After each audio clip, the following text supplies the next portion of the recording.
Welcome back, Martini Giant fans. This is episode number 128, which are two films starring Jake Gyllenhaal. The first one from 2001, Donnie Darko, directed by Richard Kelly. And we decided to pair that with 2013 film, Enemy, directed by Denis Villeneuve. Okay, so let's go back a little bit. Donnie Darko is considered by a lot to be this cult classic, and it flopped big time, right? When it came out. Same can be said about, of course, Blade Runner, but is Donnie Darko Blade Runner? We'll get to that pretty quick when we get into the episode, but you should definitely listen to that. But it was definitely, if anything is good about Donnie Darko, it is mostly because of Jake Gyllenhaal, who stars in our second film, Enemy, which of course, as I said, is Denis Villeneuve's film from 2013. But what's interesting about that, it is a fantastic film, but that film, which is not necessarily well known, got him to Sicario, which got him to Arrival, which got him to Blade Runner 2049, which got him to Dune. So him as a director, really kind of one of the big jumps was because of Enemy. So it was really cool to sort of see what he's done there. So really cool, very excited about that. But more specifically, the importance of this podcast is how important Jake Gyllenhaal is and how his acting is absolutely superb and possibly very, very underrated. So really should look at the performances that he gives in both of these films and the role he has to play in that process. Anyway, a couple of things you guys need to know about. Obviously, as you guys know, we record all these podcasts and we stream them.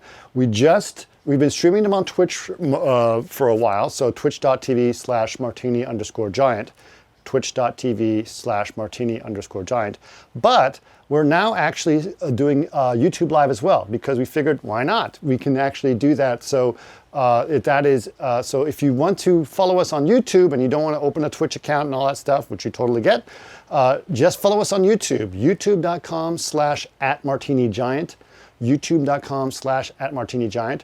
All you have to do is like and subscribe to us, and then you'll get notifications when we go live on YouTube, and you can watch us there.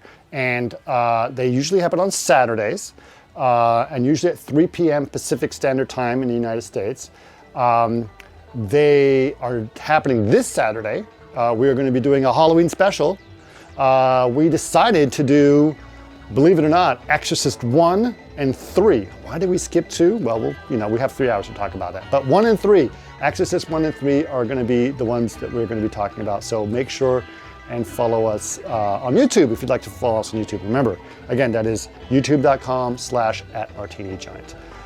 But for now, please enjoy episode number 128, which is Donnie Darko and Enemy.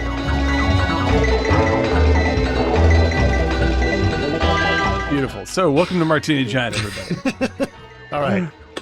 Let's talk about this movie. Now, you did make some good points, Eric. You thought the director, he has not done much. He has not directed much, the director of Donnie Darko. Yeah. Right? No, he did a few films after this. None of them are very well received, and I'm not sure what he has done recently. I will look that up. Right. And he didn't do, what did he do before Donnie Darko? Let's find out. Yeah. I'm looking this up as we speak. All right. The director is Richard Kelly, and he is, let's see. Okay, so writer, no thank you. Director, no. There we go. Okay, so he has this IMDb is absolutely the worst. Continues to be no matter what we do. All right, so sorry. I don't know why I go to IMDb, because it's the worst. There we are. Let's try it again. Okay, so he did a short film in 95. Then he does then he does Donnie Darko. So, he does, he does The Goodbye Place, a short film. He does a movie called Visceral Matter, which is a terrible title, in 1997. No information. There's not even a thumbnail on that one. Then he does Donnie Darko. which doesn't hit when it's out, but becomes a cult classic. Becomes a cult classic, yeah. Then he does Southland Tales. After it became a cult classic, they gave him a bunch of money to do his own visionary science fiction piece with The Rock and Justin Timberlake and a varied cast. And it's a almost unwatchable mess. There's occasional good bits. Right. I would say check it out. You'll skim through it, and there's some good things, but mainly it doesn't make any sense. Then he does a movie called The Box with Cameron Diaz, which is basically a Twilight Zone episode about someone shows up with a box, you press the button, and someone on the earth will die, but you'll get everything that you want. Twilight Zone. Then he doesn't do anything. So there we go. He has one upcoming film called Corpus Christi. Okay. It's a little town in Texas. Okay. Or it's a city, actually. But, okay. So Donnie Darko, when it came out, I would say is a very Gen X movie. Would it be a good one? It's right down the middle Gen X. Absolutely. Yeah. Very Gen X. Yeah. It's the American Graffiti of Gen X. Is it? No. No, it's not. Please don't say that. It's right down. It checks off every Gen X box for sure. Right. Guaranteed. Right. It's got very 90s lighting. Mm-hmm. Oh my God. And it's a lot of needle drops, and it's already, 1999 it came out? No, 2001. 2001. And it's nostalgic for the 80s already. Yeah, it takes place in 1985. 1988. 88. Right. So it's funny that they're already nostalgic for the 80s in 2001. Yeah, the photography style, which I like seeing now, because it's such a weird little time capsule, but it looks very much like prestige TV of the 90s. It's sort of like this very hot fill, very hot, harsh fill, like sunlight fill, that is a little just a touch underexposed. Sure. And sort of thing looks kind of silvery. And it's not a bad look. It's just like, it was the look of TV, prestige TV in the 90s. And they carry it over into this. Right. So now it just looks sort of like, it looks very dated, but sort of interesting to me. No, yes. It looks like an ABC TV movie of the week. Yeah, and so exactly. And it has instead everything now is printed sort of greenish. This is printed sort of violet. And so it's unusual to see these days in terms of the look, but it doesn't make it good. No, it's just the way it looks. Right. Yeah, and there's something about it that's a little. The best parts of this movie are Jake Gyllenhaal. Yeah, you can't undersell what a linchpin he is in making this movie come together. Because I think that when Eric was saying about it's basically a playlist movie, and the movie it's so heavily dependent on the movie that great talent like Echo and the Bunnymen are delivering. Sure. That if you don't have a great central character to hold those things together, there's nothing else to watch. He's so good, and he finds such a great center for the character that I think, you ask Eric, why does this movie work? I think that's why. Because if you take him out, the music can't pull it together. It's good, and those moments work, but nothing centralizes the film, and that is because of Gyllenhaal. Gyllenhaal makes the movie work. Right. Yeah. Yes. 100%. Yeah, I think that's really it. He's sort of like he's like the Dustin Hoffman of the movie. The rest of the movie is Vic Tayback of his generation. He's the Vic Tayback. Oh, I miss Vic. That? Toothpick Vic. Oh my God. Yeah, he's something else. Alice, what are you doing here? What are you doing? What are you doing here? Guy with a mask on? Yeah. Vic, for anyone who doesn't know who Vic Tayback is, he was sort of like Telly Savalas' dumb little brother. Get out of my room. And for anyone who doesn't know who Telly Savalas is, watch On Her Majesty's Secret Service. There, that's better. That still doesn't help. Yeah. He was a character actor. He's good. Very He's prominent in the 70s. He was almost like a Telly Savalas, but with, He's a blue-collar Telly Savalas. He's a blue-collar Telly Savalas. Yeah. And that's what he was. Vic Tayback. He was a good actor. He was a good actor. I have to tell you a story about my Lily was in a drama class. She's a TA for some of the drama classes in the Payback assistant in the drama at high school, and so her drama teacher was showing Roxanne to some of the students. Oh, right. And their number one comment was, "Who's Steve Martin?" Yeah, Jeez. nice. Who's that guy? And she replied back like, "Oh." Isn't that sad? It is. But it's also like there's a lot of young new actors that I have no idea who they are. No idea. Well, sure, that's true. I think that the real criticism here is I don't think this is a generational criticism. I would say that like realistically, nobody knows anything anymore.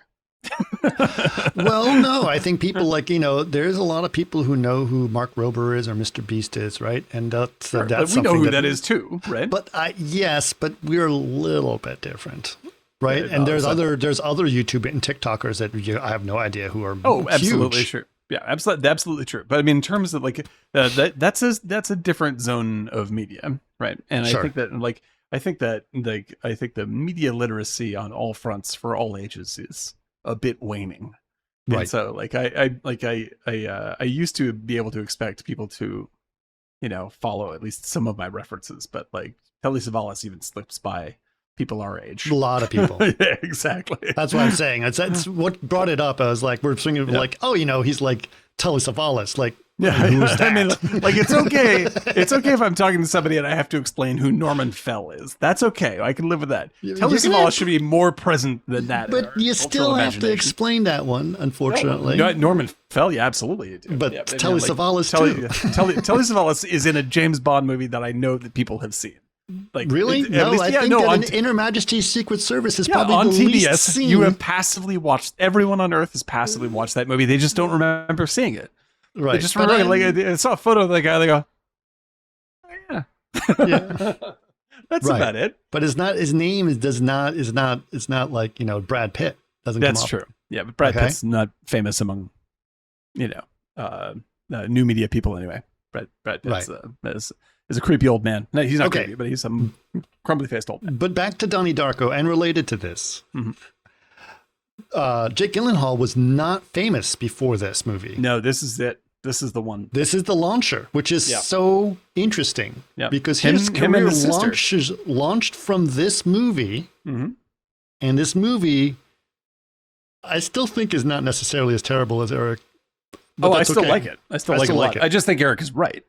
Like I happen to fall on the That's side of true. enjoying Actually, that's a it, great way right? of putting it. It's like I agree with everything that Eric said, but I still like The the critique movie. is spot on, without a doubt. It's I just happen 100%. to enjoy it. Yeah, that's Yeah. the only difference. Yeah. Yeah. And I think that it's a like the fact that Eric is like, I can't believe it. yeah. It's like saying this cake tastes like shit, but I still like it. Is that what like you're the, saying? Like the look of the frosting is actually pretty charming. Look, Yeah. I'm not trying to be snobby. I really am not. It's like, I don't want people just to intellectualize this thing like it's great. Oh no, I I'm like not it's intellectualized it. No, I like Because it's real look- shit. I mean, Yeah, it like just it's not- doesn't I'm work. saying like there's nothing And it's- intellectual and about it's the fact totally that being there. yeah, like the vibe is not intellectual. The vibe is what works on me, and that you're right is mostly The vibe is contrived, though. It's all ripped absolutely. off I know from somebody we agree. else. We completely It's agree. like It's saying, like I the movie is like- saying, "Here's a bunch of music that you like, Dan." And I go, "Oh yeah, I like listening to this, and I like Jake Gyllenhaal." The movie doesn't hold together very well, but I enjoyed Jake Gyllenhaal and that music, so I enjoyed the movie. Like there he goes. Like there's nothing intellectual about that. It's just that I like those two things a lot. Just to agree with Eric again, there is something about this movie that's pretending to be super smart. I don't. Yeah, Right, but I'm so not. I'm not it's a offended little bit by of that. it's a little bit of my Chris Nolan problem. This triggers you more than it triggers me. Like there are plenty of like every movie pretends to be smart. Everyone wants to think they're smart, but it's just like who cares if the movie is a good time? I don't care if people think they're Yeah. smart. I just think if the movie is a bad time and people think they're smart, that's annoying. Sure. And the movie is not a bad time to me. It's certainly I'm just like if you were to say, do I think that whoever wrote this movie, which I believe is the director, like he was like, I have such a great idea about time travel, you won't believe it. I'd be like, well, it's not it's not like that great. It's not that incredible. But the tone is good, and I like the bits you assembled. It's a good, solid, interesting movie, and it has a flavor because of those elements that's unique enough for me to say I really enjoyed this. I would prefer that this movie be made by someone with more actual filmmaking skill, like in writing skill. Like if we had, like we brought it up on our first try at this, like if Paul Thomas Anderson were to make this same type of movie, then it would be an extraordinary film. That's right. Right. This is not that. This is a napkin sketch version of that, or a napkin sketch version of Twin Peaks. Or if Villeneuve were to make a movie with Jake Gyllenhaal, it would be an amazing film. Which is our next, for instance, an amazing film. But we will get to that one in a second. So let's talk about this movie. Sorry, we're going to have to slug through it. And I'm not going to go through it too long because I know it's painful for Eric to talk about. It's not painful. We have to applaud him for going the extra mile. No, man, that's a lot. I owe him. Watching a movie you hate twice. That's a hard ride. I owe him a bottle of Prosecco. Exactly. I think it also goes back. In the early 2000s, I was working. I worked for a director designing titles for his first film. Right. And I remember him coming over to the apartment to look at the stuff I was doing for his first film. And his friend was this director. And he's like, oh, it's genius. And they're all having dinner with David Lynch together. I'm like, whoop. Oh, great. And he's like, he's a genius. He's the next David Lynch. And I was like, oh, I got to go see it. I was like, I don't see it. And all these years later, people still kind of say that. I'm like, you know what? It's not. And it's certainly I've really gone through it so many times now. Yeah. And I think I nailed it on the creation process, to be honest with you. Yeah, I think you're 100% spot on. He didn't put a lot of thought to cohesive art direction and character building, because there's that woman who knows Mary, she's like against, Graham Greene, because it's, the book is slanderous or it's pornography, but then she's charged of this youth dance group, and they're totally underage kids, like dancing like none of these things stitched together particularly well. High-end hookers from Hollywood Hills. That holds up for me, because that's the irony of especially the conservatives is that they do that shit all the time. But that's not full, complete character, because there's no way a woman who protests Graham Greene books is going to be in charge of a dance group and be so obsessed about it that, honestly, it's two different types of characters. But the thing, here's the real issue. I think you're exactly right. And here's an example of why, right? Is that the book, I love Graham Greene, great writer, right? I don't happen to have read this particular short story, but he's a great writer. But I don't know exactly, the connection between, there's a connection between that story and what Jake Gyllenhaal is doing. It's loose, but it's there. It doesn't educate the audience about the story enough for that connection to be truly meaningful, because we only get a sketch of what's in the book, right? And I think that's a lost opportunity. And if you're going to get the woman mad, right, it should be something like Lolita, right? And then it becomes ironic that she is following a massive underground sex offender and a child pornographer, and that she is in charge of putting Sparkle Motion together, and she's obviously has all these messed up repressed feelings, and she's making the kids dance in this way. Then it's sort not of a fleshed out character. But that's my point. Even if you connect all of that through a book like Lolita, what the fuck does that have to do with the story? What does that have to do with it? It doesn't have anything to do with time travel, for sure. Right. Or just the larger meaning of the film. So I agree. Sure. But let's go through this story as smoothly as possible, if that's okay. And we're going to go through not the director's cut, but the original version. If anyone wants to go through the director's cut, you do it on your own time and don't tell us about it. Right. Right. And I don't think, it didn't save Eric's perception of the movie, which is we established at the beginning. Yeah. But it is still if you are going to watch this film, do not watch a director's cut. To do yourself a favor. And the same thing goes for The Abyss. Do not watch the director's cut. Seconded. You and I are in the minority on that, but I'm really a vocal minority. I think people are idiots if they think the director's cut is a mess. It's a corny mess. I love James Cameron films. I'm a big James Cameron fan. I That like movie, The Abyss a lot. The core of the director's cut Abyss is horrible. the core of the Abyss is fantastic. That script needed another draft, not more clunky stuff. Right. And he just dumps the clunky on there, and the whole thing just falls apart. Yeah, he over-explains it. Yeah, but it does have two of my favorite performances in It's in James pop film. Cameron mansplaining. It's just fucking, and it's just corny. It's just corny as hell. It doesn't fly. But like, however, do watch it because Mary Elizabeth Mastrantonio and Ed Harris are out of this world in that movie. Very good. 100%. You want to see this? See this? My wedding ring? See that? That's it. Yes, I get the guy already. I wanted a ring that looked like this because I knew it could save my life in a submarine, just like That's in right. The Exactly. Abyss. That's right. Dunk. It's pretty good. It's pretty good. I hate to say it. It's weird that that's what I wanted. Yeah, the original cut of both of these movies, specifically Donnie Darko, is the only thing that works, even though both of them are still flawed in their original cuts. Yes. All right. Director's cuts. Woof. Oof. So it opens up, if those of you who live in Los Angeles, have been in Los Angeles, it basically looks like a small side street in the Malibu Hills or Santa Monica Mountains around Malibu, looking down, and you see a bicycle on the ground of the middle of the road and a young boy laying down in the middle of the road. He is not dead, but asleep. Yes. Yes. Right? And this is a wonderful opening. This is a good, we talked about it last time. This is a good, beautifully executed, strangely arresting tone that he establishes. Right. And the boy wakes up, looks out into the hills, not surprised. He has a fantastic expression of just smiling. Yep. That's with Jake Gyllenhaal, by the way. Yep. And he's still in his pajamas. And then he starts to bike down to where he lives. Right. And to emphasize what Eric was saying, the reason why that opening is so good is because it has Echo and the Bunnymen playing, and it has Jake Gyllenhaal as the first time you've ever seen this actor, and he absolutely kills it in the opening action. Right. Yeah. And so you're just in. You're just completely in.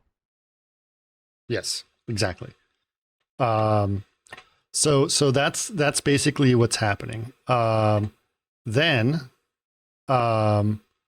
he let's see.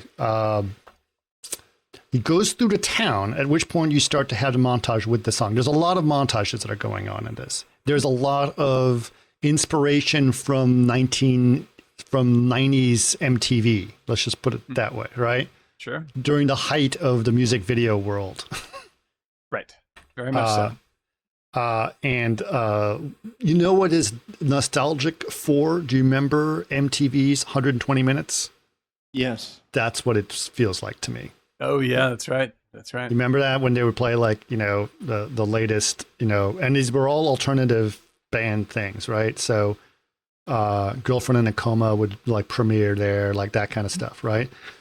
And so that's basically what was, kind of going on. So as he's going through the town, it's little slow motions and little things, but you're basically having a montage that is exposing you to the neighborhood that he lives in.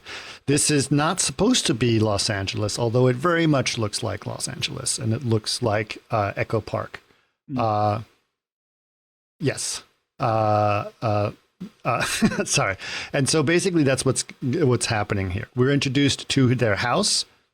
It's around Hancock Park, right, Eric? Yeah. Yeah. And we were introduced to his father in the lawn, and then to his older sister, who is played by Maggie Gyllenhaal. And he goes into the house. And I didn't rewatch it, so Eric watched it more recently. And what happens after that when he goes in the house? Oh, we lost Dan. We did lose Dan. We lost Dan. But go ahead, Eric. Yeah, I'll fix Dan, but tell me what else happens. When he walks into the house, when he comes back, there is an engine of a plane that is landed on top of the car. No. That's afterwards. Oh, you're right. That's what happens is he comes back, the sister's on the lawn, they show the family dynamic scene, and then he's at dinner with his family. His father's eating pizza, and his sister says, "I like Dukakis. I'm going to vote for Dukakis." Right. Then both the parents react and say, "Well, it kind of shows their political leanings and spectrum." This And is at the dinner table, and they're having their little political fights. Yeah, that's right. And she's a senior, and so obviously she says she's going to vote. So it was her first vote. So she's obviously just a senior in high school, right? That's right. Yeah. Okay, and then So then they establish that. Then the boy goes up. Dan just texted. He said, "Chris, I hate you. I don't want to be on air anymore with you. This is the only way for me to say that." Yeah, that's what he said. Okay.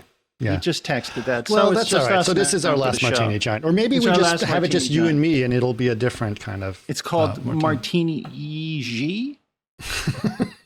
Martini Baldy. Martini G, and then we lost the I-N-T. Yeah. So that's what's going on. So then he is upstairs. We know that he takes medication. Yep. And then through the medication, his mother comes in. He's reading. He's taking medication because he's got mental problems or mental issues. Anxiety, right? probably. Anxiety. Well, don't they say that maybe he's actually? Don't they reveal that he's got bipolar? Bipolar. He's bipolar or something like that. Yeah. But little more bipolar serious. is different. I had a roommate in high school who became bipolar, and it's a lot more highs and lows than what he's showing. Okay.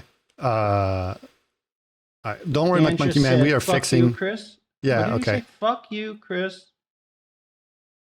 Go to. Oh, I can't read that. No. It's okay. It says I am saying next time I'm gonna completely fix the system. I'll record it from our other machine, but I think the recording itself is definitely salvageable, so I'm gonna be okay with that. Like Mikey Man, thanks for the feedback. I appreciate all your feedback, but hopefully Dan will be back at some point. All right, so Dukakis, and then we go to the school, right? And then they go to the school, and we have this long montage at the school that they do in slow motion to reveal things that are going. But so you're introduced to the people at the school. Several people are introduced to you at the school, characters at school. That's he also right. has Characters that make no sense. To be honest with you, it's like I still can't get over a school like that and the kids pulling out a switchblade like it's grease. You know, it's just like, what? Who? Right? He's like, it's grease, Hold on and a he's second. got Yeah. a switchblade, and he's going to take you down. You know, and did you hear about Hugo and Kim? You know, and they have a fight. They get in their cars and they speed off, and they meet at like this whole river section, and they race their cars, and who wins the girl? And then go to the sock hop. Oh, sorry, different movie. Different movie. Yeah, it's Dan's back. I'm back. Hello. Sorry about that. Don't know what happened. So yes, it's going to be hard to get through this because I actually like that montage. Even though I agree with everything you're saying, it's so funny that I agree with everything. Well, I think the core of it is like there's a lot there to like, but it is disconnected in a way that and to correct me if I'm wrong, Eric, like keeps it from working for you at all. Like Right. Well, we're talking nothing specifically lands about for that you. montage in the school, like as they're walking through the Tears for Fears montage. the Tears for Fears montage, right? And so the bullies are just so one-sided bullies that they're not even believable as bullies. Yeah, Eric is talking like it's out of a like the Wild One, and Right. then everything else is supposed to be nice. And like there could be a way for that to be done on purpose, like you're trying to say something with that. But I don't think that's what he's doing. Right. I just don't think he's not having. It's just not that coherent a statement of a film, which is really evident towards the end. Right. So we're also introduced to several of the faculty members. So we're introduced to the principal, who's trying to be neutral, shall we say. We're introduced to the cool teacher, who's played by Drew Barrymore, who is also an executive producer on this. And then the guy from ER. Noah Right. Wiley. Yeah. And then we're introduced to the not cool teacher, who's like hyper strict, super conservative teacher lady who is obsessed with, what's his name? who's the Patrick Swayze. Patrick Swayze. Patrick Swayze. Yes. Patrick Swayze, who plays a I wouldn't call him a preacher, more of like self-help guru. Self-help gurus, right? One of those guys who has the seminars at the Ramada Inn by the airport, like one of the power of positive so-and-so. The power, and she's like and totally in awe of him, of this character, and thinks that he's going to, help everyone. She also is doing helping the young girls. One of them is Jake Gyllenhaal's youngest sister, who is for a dance rehearsal for the talent show or something like that, right? Right. Did I got that right? Yeah. Okay. Then, once we have now established these cast of characters, there is one more character to introduce. No, that's not one more character. That's right. We don't meet this girl until after the plane crash, right? By the way, there is a plane crash that happens in here, but I'll get that in a second. One of the reasons this movie did not succeed so well is that there's a plane crash in this movie, and that happened right like 9/11 happened. Yeah. And people didn't want to see a movie with plane crashes in it. Too soon. It was too soon. A touch too soon. Yes. Right. Yes. Agreed. So, yeah, that was one of the things that was going on here. So it was not. I think we're correct in saying this was not a hit when it came out, but it picked up speed on home video. It did. Yeah. Which I also think is interesting because I think, there's a lot of films that just didn't make money, but they're hugely successful films in other ways. But then people never see them as successful films, right? Right. Yeah. Right. And so that's the same thing like Blade Runner. Right. Yeah. Never seen as a successful film. Never tried to make a sequel to Blade Runner until decades later. Which was also a giant bomb. Which That's was so crazy. And it was really both good. Were bombs, and they're both great. I can't tell you how much I love Blade Runner. It's just such a... Which Those two one? movies, both. Both. For me. Yeah. Very good. Anything Miraculous. Blade Runner I love. Yeah. Those things are perfect. And it's really wild because like they really invested in this idea that, the fandom for Blade Runner is so strong now, we can just spend a whole pile of money on it. And then they lost $80 million. Yeah. They even got freaking, Harrison Ford. They got everybody in this thing. No, what the DP is, what's his name? It's Deakins. Yeah. Deakins. It's one of the most beautiful movies made in the past, 25 years. Yeah. It's stunning movie. I was Villeneuve, flying, I forgot from where to where, but I was sat on the plane and I was like, I've seen it on big screen, obviously, but I watched on the plane and it was like 3-hour movie. And then what do I do after? What movie do I watch right after that? I started it all over again. Yeah, that's right, baby. Yeah. Watched it twice in a row. Masterpiece. Did we lose Dan again? No, we did not. Still here, lose right? Dan. I'm still here? Yes, you are. Eric, can you see me? I can see you, lad. Okay, there we go. Can you hear him? We're good. You can't hear him? Yeah. Yeah, there we are. Okay, so plane crash. So he again he goes on a sleepwalking journey, right? Mm-hmm. And he's out in the middle of a golf field when he wakes up, and then when he comes back home, he finds out that an engine from an airplane has crashed into his house, and his parents are like, "Oh, there he is."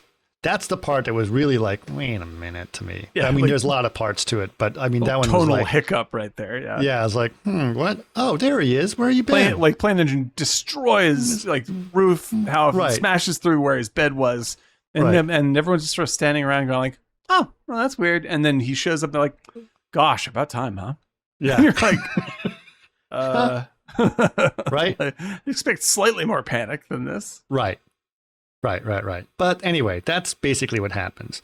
And then he meets a new girl who's in school. Mm-hmm. Right. Jenna Malone, who was, some people may remember her as the young girl in Contact, who played the young version of Jodie Foster in Contact. In one of the great visual effects of all time. It's also one of the simplest visual effects. Simplest, most beautiful shots in visual effects history. And she is I love that shot. It's perfect. It's a perfect shot. Because you don't even notice that it happened until like a couple of seconds afterwards. You're like, wait, what? Did we cover Contact? I don't think we've done Contact. We've not done Contact yet. Yeah. I love But Contact. that shot is literally one of the most amazing shots. Phenomenal. Beautifully If you guys planned. don't know what we're talking about. We're all agreeing on this, but people may not realize what we're talking about. We're talking about the shot when she, as a young girl, realizes her father's having a heart attack and she's running upstairs to get him pills. And it's a long shot where the camera follows her up the stairs, goes upstairs. She turns around the corner and he keeps going with her as she's running. And as she's running at the last minute, she reaches towards the camera. And as she does that, her hand moves like this. And you realize and you're pulling out through the mirror of and you that realize she's opening. You realize that you're seeing that you're not seeing from the thing. You're seeing that it's actually a medicine cabinet. Yeah. And you're like, wait, she turned a corner and she turned into a reflection. We were pulling back through the mirror house, coming out of the mirror, and then she opens the cabinet, the medicine cabinet that we just passed. I haven't seen it since it came out, so it's a wonderful movie. It's actually a really good movie. I've seen it many times. And Jodie Foster is incredible in it. And her performance is out of this world. Absolutely fantastic. And so is what's his name? McConaughey is great. McConaughey is really good in it. Yep. And I don't know what's like Matthew McConaughey's in it? Yeah. I totally forgot. forgot. They're terrific together. And what's his name? Scarrett. Tom Skerritt is a great bad guy. Yeah. James Woods is a great bad guy. James Woods is a really good bad guy in it. And Angela Bassett, a bunch of great actors in that movie. Yes. And it's a solid film. I don't always like Robert Zemeckis films, but that's one of his better ones.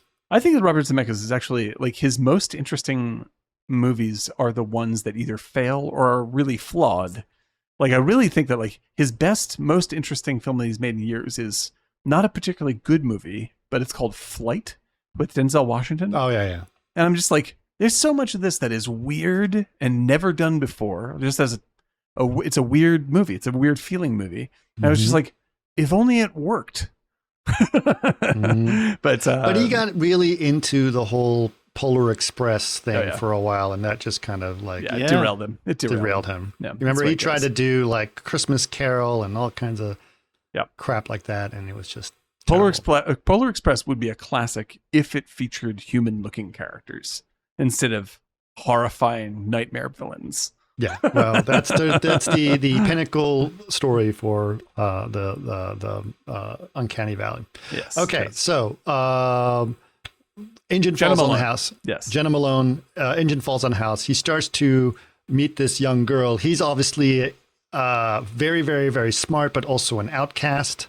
Right? Doesn't really get along with many people. You don't see many friends of his except a couple of guys that are kind of douchey, but not really. Yeah, right. And she is new to town, shall we say? Has a bit of weird mystery with strange things. The misunderstood, like outcast nerd meets slightly weird, strange backstory, kind of normal woman. Right.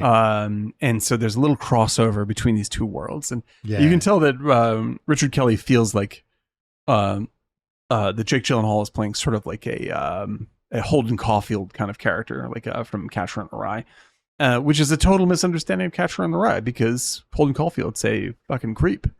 Which is the point of Catcher in the Rye. But like there's a I think that it plays on, especially, for people in, the Gen X age group, the sort of that we were the weirdo outsiders, who liked all the cool shit and nobody liked us.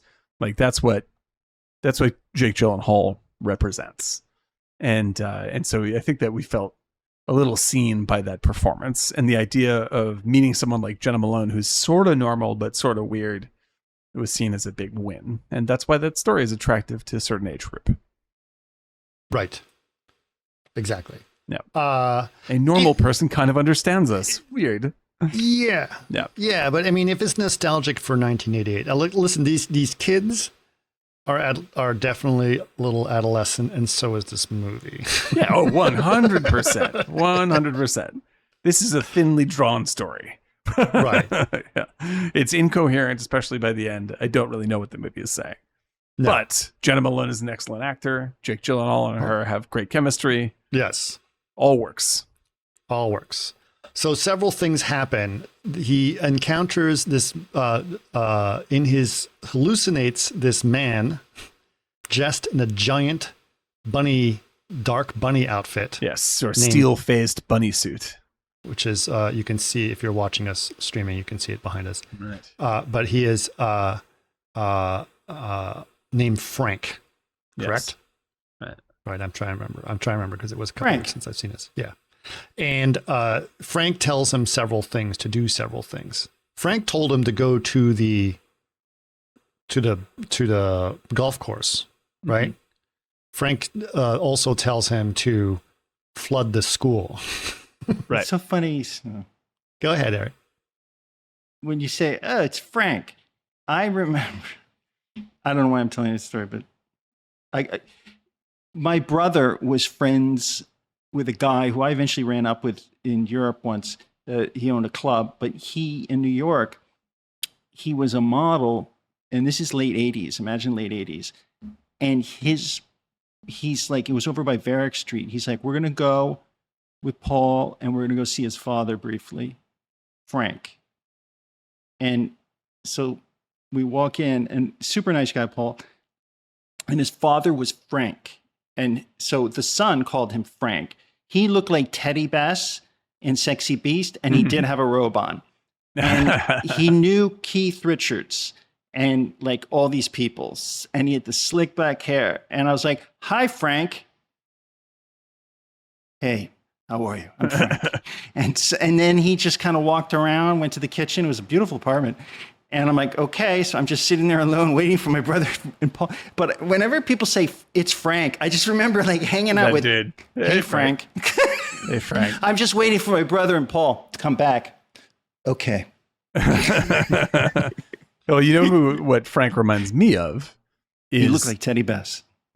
Is David Lynch, because... That's right, from Blue Velvet. Frank Booth from Blue Velvet. Blue Velvet. So, yeah, like the David Lynchness of this thing cannot be... Yes. Like I totally forgot about that, but yes. Frank. That is Dennis Hopper's So whenever I hear Frank, from... it's true. It's Blue Velvet or Varick Street, 1989. No, and Frank, no. That's right.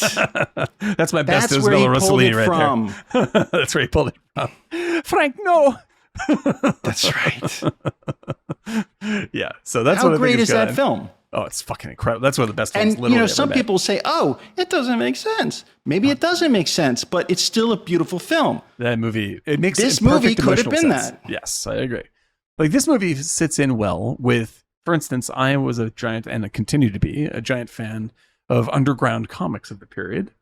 And so, like, if you were into comics like, I don't know, The Flaming Carrot or Love and Rockets or anything that's sort of like a little bit spooky and a little bit, like it's behind the beads over here in the comic store, this movie's gonna plug right into your vibe. If you haven't seen it, it will work for you. Beautiful Stories for Ugly Children, those kinds of comics. This is that set, and so like I still feel like, if you haven't seen it, have you heard Corn-Fed? Corn-Fed, the cartoon, the underground comic book. Oh, maybe I don't know that one actually.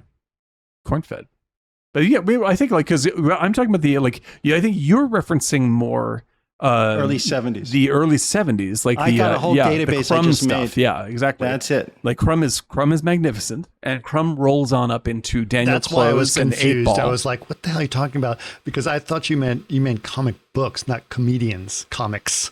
Oh yeah, no, like comic books, like, because like our Crumb. That's why I was like, wait a minute, and my mind doesn't go to comic books immediately. So, but my mind goes to comedians. Yeah, for sure. Yeah, but like that. Yeah, so like the blend from zine comics back in the 70s and 60s, from our Crumb, that leads up through Daniel Close and 8 Ball, and that leads into the 90s wave, late 90s wave of indie underground comics that are still really fucking weird and crazy today. Right. And I feel like, and this is also part of what I love about this movie, is like, I don't see any kinds of movies like this anymore at all. No one's even trying to do No this. one even tries to make these things. There are a couple of like, there's like, I mean, it's to Eric's point, isn't that maybe that's okay? But no, like, there's an attempt. I know. I don't think it's okay. I think it's bad. I think it's bad we don't do these kinds of things, because what I want is another. Because David Lynch is an old man now, right? We need the next voice like that, and there is not too much coming up that to replace that. I'm sure there is. They're just not allowed in the door. They're not allowed. No, because in the there's room. a streaming model. Yeah. And there's a whole thing. And I noticed that everyone's now saying reject the streaming model, which is nice. Yeah, well, we got to do something because everything's just corporate, you know. And again, like if anything that I just said sounded like anti-generational, that's not what I mean. I mean, this is right now everything is very corporatized, and we need to break out of that. There's a very interesting thing. Jessica Chastain sort of tried to explain what's going on in the negotiations right now with SAG SAG. Yeah. Interesting. Okay. And she said she put it in a very simple way using a baseball metaphor, which was like, of all places, Jessica Chastain explaining it. Okay, so she's saying, imagine that you have a bunch of baseball players that are playing in the major leagues and they're not happy with what they're doing. So they go on strike. And then the minor leagues say, hey, we'll give you what you guys want. So they decide they're going to go play at the minor leagues. Who do you think people are going to go see? It doesn't matter if it's the major leagues or the minor leagues. Yeah. That's right. So now the major leagues has nothing left to negotiate on. This has been our point. Like, what do they got? They have nothing. They have nothing. What they're shit. Yeah, they got nothing. They have no leverage at all. Right. Stop talking to them. That's right. Like, they don't have anything. They offer nothing. So I don't know what you're negotiating over. Stop talking. Who offers nothing? The studios. The quote unquote major leagues. The majors. What do they offer that you can't have yourself? Yeah. Like if you got like, you know, whatever. if you got some big name, Tom Hanks, Jessica Chastain, whatever, and Jessica Chastain goes, I'm starting my own mini studio, like A24 style, and we're gonna make our own stuff. Anybody who wants to come with me? We're gonna make some movies, and we're gonna sell them directly to distributors. Fuck you all, studios. The studios go out of business because they can't offer anything. They have that's it. Like, that's that. Right. Like, why deal with them at all? But it's never going to end that way. They just have too much money. But they're not going to do it. They're not going to do it. They're not going to do it because the people are going to fund the other ones. Yes. All the money's going to shift over. Yeah. This is why I think say that again. I'm not dumb guy. So what's happening, Eric? So listen, what's happening? Please talk down to me. That way I feel like a child. Yes.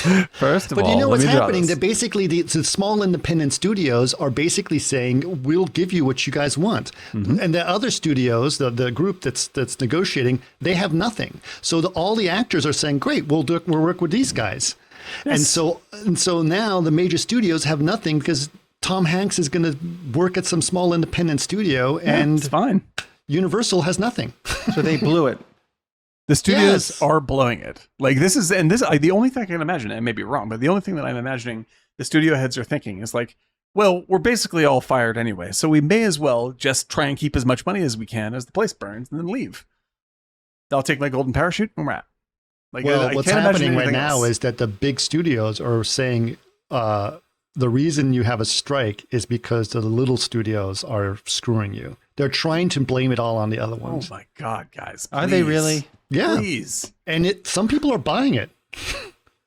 That's ridiculous. It's like you're never going to see these great movies anymore because they're never going to be available to you on Netflix anymore because of these actors are the only thing the studios have of value is their back catalog now. That's it. Yes. That's it. Yeah. So again, we mentioned listen, this is the 60s all over again. Mm-hmm. This is it. Right? I noticed that Drew Barrymore got her ass handed to her just the other day. Oh, say again, please. Speaking of Drew Barrymore in this movie. Mm-hmm. Yeah. She really got her ass handed to her. Oh, she put her show back on, yeah. Yeah. Everyone sees her as a scab. Yeah. But yeah, like this is the thing, dude. It's like this stuff, the studios, the only value that they actually have is the licensing that they own for all their back catalog and all that property. Right. That's it. Which is a lot of stuff. But that's who are we going to show this on problem, as opposed to how do we make new things problem, which they aren't interested in solving. Like, you can go and make new things with new partners, and you don't have to sign a deal with these guys at all. Let them be content providers of stuff that's already been made. That's fine. Yeah. We don't need it. We don't need you anymore for anything, Warner Brothers. Like, that's that. So sell the rights to your Mission Impossible Paramount, like Mission Impossible stuff. great. That's really, but not to harp on this, guys, but it is a pivotal time in a business we've been to combined. It's about 120 years, all of us. Mm-hmm. So the question is, basically the studios, is what you're saying, have to really come to the table within the next 4 weeks, or else it's all shit.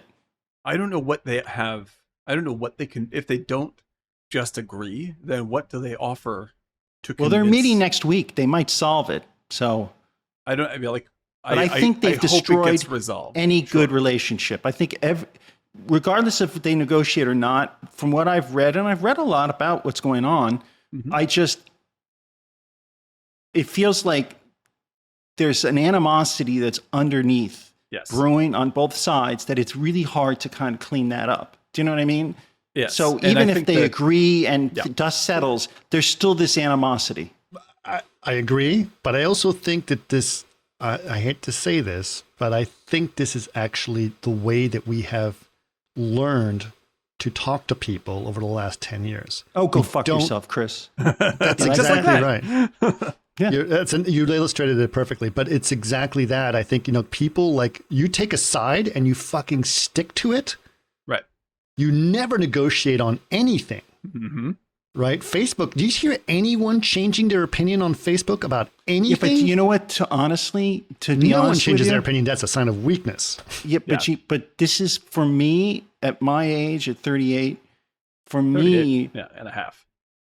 is that I think it's the lawyerization of our culture since the 90s. Yeah. Like, because being a lawyer means such a big thing, and so people start to adapt that kind of no bullshit role, and TV has it, like lawyers, and judge. Everyone takes this. There's no negotiation. There's nothing. There's no, and people admire that. And why do you think Trump comes across as a bully, and people like that?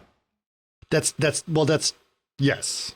And I think the lawyer part is partially correct, except lawyers, that's their job, is to negotiate, right? I know, but as a cultural living Yeah. day to day, people emulate that where it shouldn't. It's like that's their job in the Exactly. courtroom. Exactly. But, and they're not always right, and they don't Right. always make the right decisions. But people, Right. since OJ, it's like they're superstars, and it's like, well, I think we're making superstars of the wrong people. Yeah, I agree. Well, people like Trump are like, they stand in for your sense of powerlessness in a changing world, right? Yeah. He bullies people that you feel have, pushed you aside, and you support that. Like, so why would you, like, if it gets more nuanced than that, then you don't get the emotional payoff of seeing. Doesn't fit in a tweet. Yeah, it doesn't exactly. Like, what you want is the fucking pellet. Like, like, you really own the libs. That makes me feel better. Even though my life is collapsing, and even though this motherfucker hasn't done anything for me, at least I get to feel good and I get to pop the pill in my mouth. He owned the libs. Oh, ate the pill. Great. And that's what it is.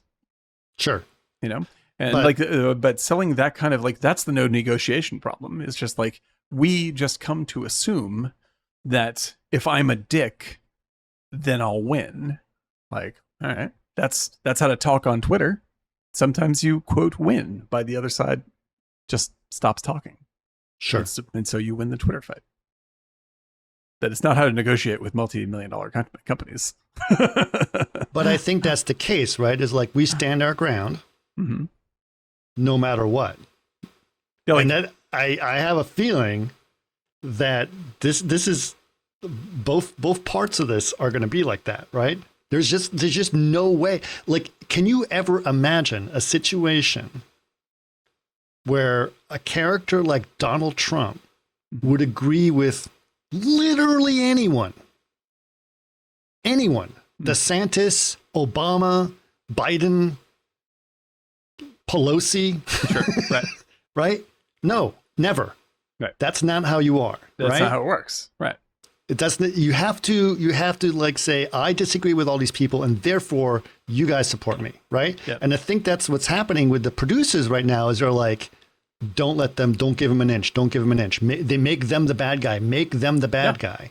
Yeah. Right. And meanwhile, the other ones are doing the same thing. They're doing the exact same thing. Don't give them an inch. Make them the bad guy.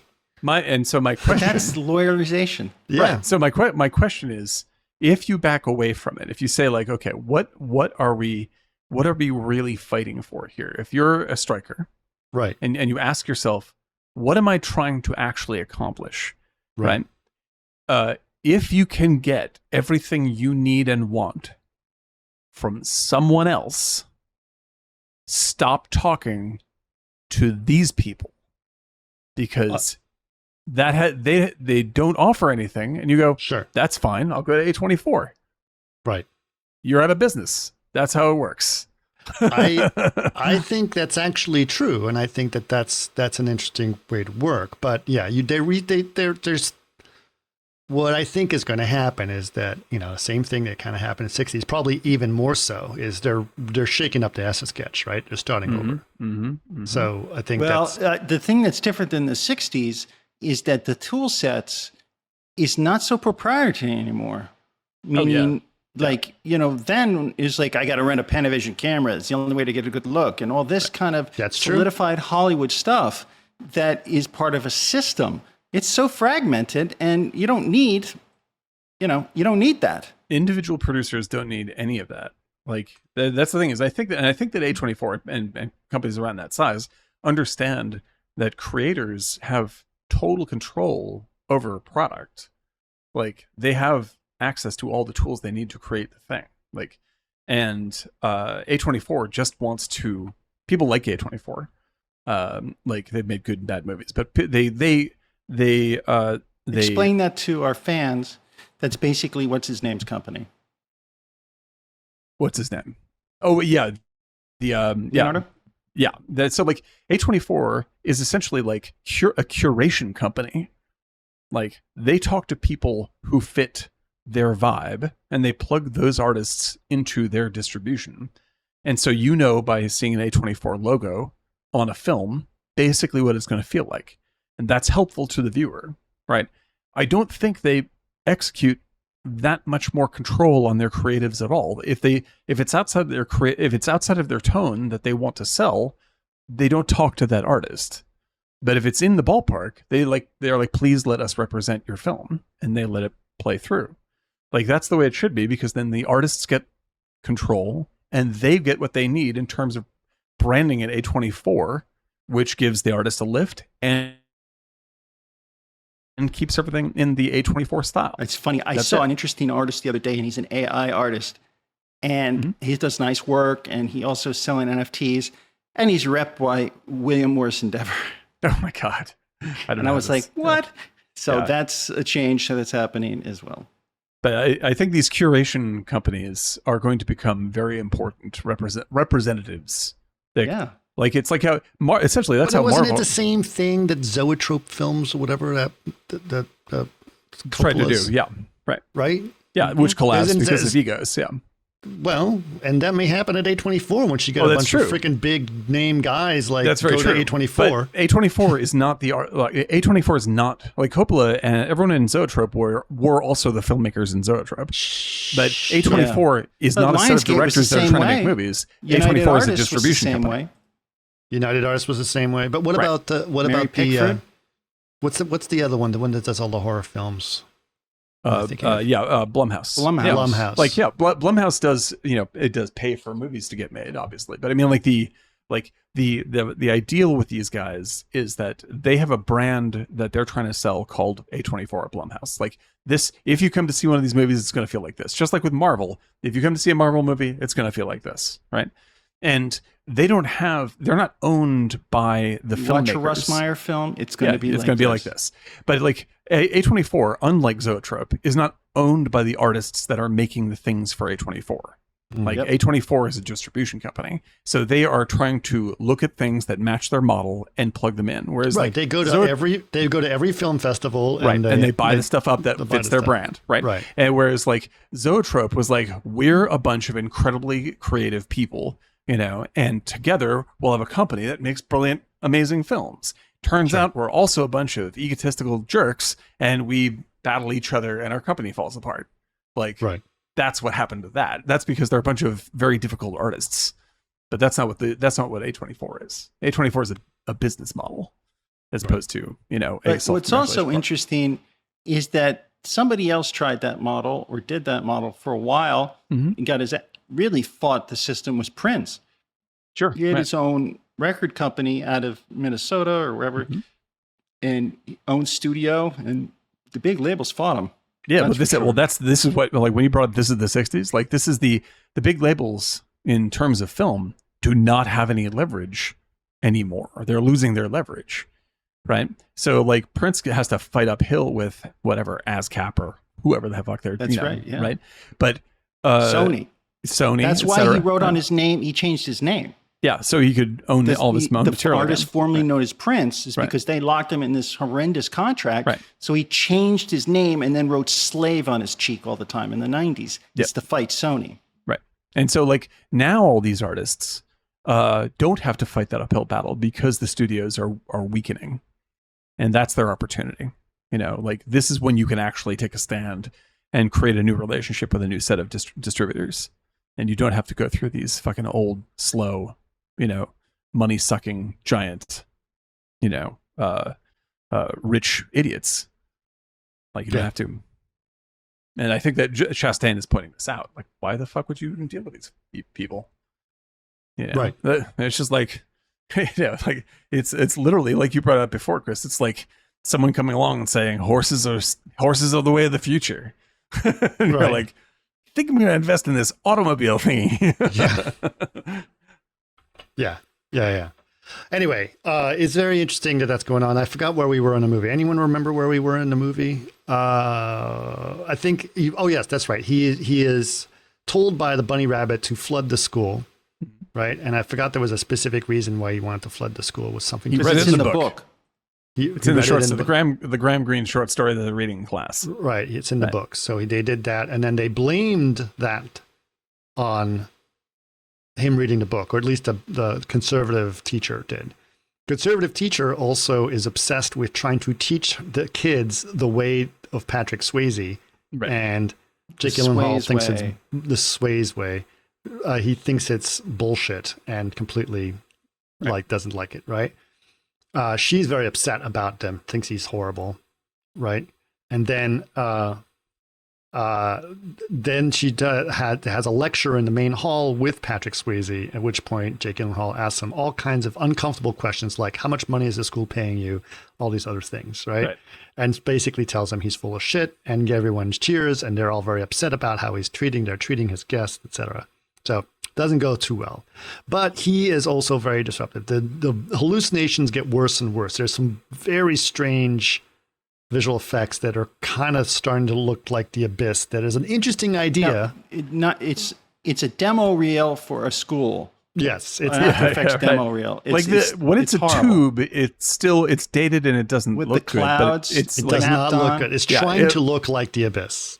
Yeah, it's like when they probably pitched the way this is supposed to look, they said like the water tube in The Abyss. Oh, let's do it. We don't have a budget. What if we just took a sock and filmed inside the sock, but then put lights outside the sock so it glows? Hey, that's a great idea. Let's do that. That's basically it would look better if you did it that way.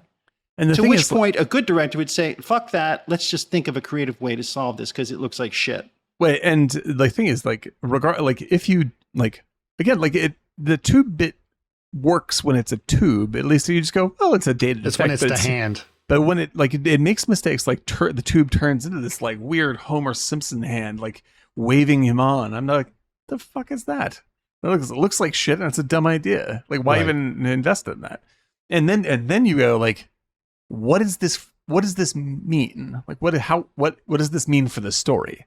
Well, what it's trying to tell you is that he can visualize these tubes, which are the motivation that people have into where they're going and what they're doing. Right? That these tubes are essentially supposed to be these portals or of their future self. Yes. right? So there is a story here. And Well, yeah, I mean, I see what it is. I'm not trying to say I don't know what it's saying metaphorically. Like, well, I'm just sort of like saying that he can see these things and he's starting to understand that there's such a thing as these portals, right? Yeah. I'm not saying it's good. Yeah, I'm just saying I don't know why it's in this. What it's saying about, like, is it saying we are all on locked paths and we can't deviate from them? Is it saying this is why I'm so connected to this girl? Is it saying, like, I'm just like, is this how we're all connected? It's not quite landing that part of it. Yeah, Doesn't I'm just matter. sort of like, I mean, it's interesting, it's vibey. I just don't know what it is. I'm not Like, saying it was good. I'm just saying Yeah. that this definitely has a Right. thing. But basically, he also finds out during this time, he starts to inspect things about time travel. He finds this time travel book that in the library that happens to be written by someone who used to be a teacher at the school and is this crazy old lady who lives in a who they all call Old Lady Death or whatever her name is. Or whatever. Yeah. She does part-time work for David Lynch in Twin Peaks. Right. And so that's the thing that they find out. And she just sort of hangs out outside and checks for mail every 5 minutes. Okay. Like, right. And so, I'm still arguing Eric's point. I'm trying to which is get like, through Enemy real quick because I just want to waste too much more time on this. Right. But what we discovered, and it's like the mother goes, the kids make it to the finals, and they have to go. The little kids make it to the finals in terms of the dance competition. Sparkle and so motion. the mother says, "I'm going to take her to Los Angeles to compete in the finals." They go there. They did well. They are on their way back, but the father's also gone. So the younger Gyllenhaal and his sister decide to have a party at the house, a Halloween party, because it is Halloween, and everyone shows up in Halloween costumes. Find out someone at the party is named Frank. He has a bunny costume. He has a bunny costume, There we and Frank go. goes out to get beer, right? And so during this whole situation that happens, Gyllenhaal is out with his girlfriend. That they says, "Oh, we have to get answers from the old lady." They go talk to the old lady. The bullies are there being assholes with them. She falls to the ground or something like that. And Frank, who's been on a beer run, does not see her, runs over his girlfriend with a car, killing his girlfriend. Right? Right. But he realizes what's going on, that there's that the portal thing is thing that's happening, and this is where if it's not going well so far, it's falling apart even worse as of right now. Right. So he ends up in a portal back to the past, right? Goes into his, I'm probably skipping a bunch of steps, ends up back in his bed, in his room, realizes that Frank has been trying to tell him something about what's going on, the future Frank. And as he gets into his bed, he realizes he makes the choice not to go to the golf course and dies, stopping all future activity in like saving his girlfriend and like now Jenna Malone's alive. Right. You know, everything is like he's crushed by the plane engine falling through. The plane engine obviously, but yeah, like so it all loops around and wipes out everything that happened in the film and resets it to the beginning. Only he died. Right. In a sense, this is like a time travel meets Final Destination. Yes. And so, that's what it is. Yeah, like yes, it totally is. What we said the first go around, we said, it's sort of like this is a terrible life. It's like this is a wonderful life, but reverse. This is a terrible life in reverse. Yeah. Yes, this is a terrible life. Yeah. And so it ends on this perfect note where Jenna Malone goes up to the house, little kid's standing there, like just a little neighbor kid, and she's like, "What happened? Oh, my neighbor got crushed by a falling plane engine." She's like, "Oh, that's really sad." Doesn't remember anything about Jake Gyllenhaal, all this stuff. And she's like, "Oh, that's sad." And she looks at the entire family devastated. And it goes over to Mary McDonnell, who plays Jake Gyllenhaal's mother. Right. And everyone else is looking like classically, tragically sad. And Mary McDonnell is just sitting against a tree, smoking. I kind of like that though. Which is fucking awesome. Like Right. Mary McDonnell is a hero anyway. She's one of the best actors. She was I've ever pretty seen. cool in this movie. She is very cool in this movie. She is very cool in everything I've ever seen her in. Yeah. And Sneakers, Dances with Wolves, Battlestar Galactica. She's a terrific actor, but she has this incredible vibe to her, Yeah. which is just beyond the film.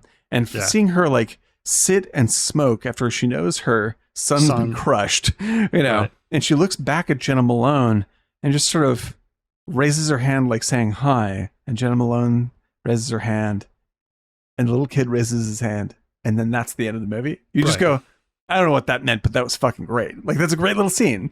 And so this brings up there's an idea that my friend Ben always talks about with movies called, I think it's primacy and latency, which is essentially like, if the first thing you see is great and the last thing you see is great, it doesn't matter what kind of shit sandwich you have in the middle. Yes. That's like dyslexia. If you get the first letters right and the middle last letters right, you mix up all the other letters, I can still read everything. I still got it. It's okay. And I think that, Eric, is actually the answer to your question. Is like, there's a couple of things in the middle that really work and are interesting, but mainly the very beginning and the very end of this film are perfect. And that's why I ultimately give it support, even though it's a mess and I don't understand what it's trying to say.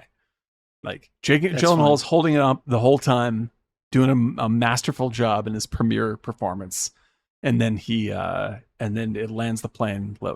Joking aside, in the last few moments, and you're like, that was great. At least some of it was great enough that I liked it. Right. Well, he does also. That works for me. Yeah, that's the argument anyway. I agree with you. It's a fucking mess. The movie's a mess. What are you gonna do? Yeah. Right. I think what I find annoying is that it's perceived as a masterpiece. Sure, I get it. That is just like it is not a masterpiece. It's a really It is not a masterpiece.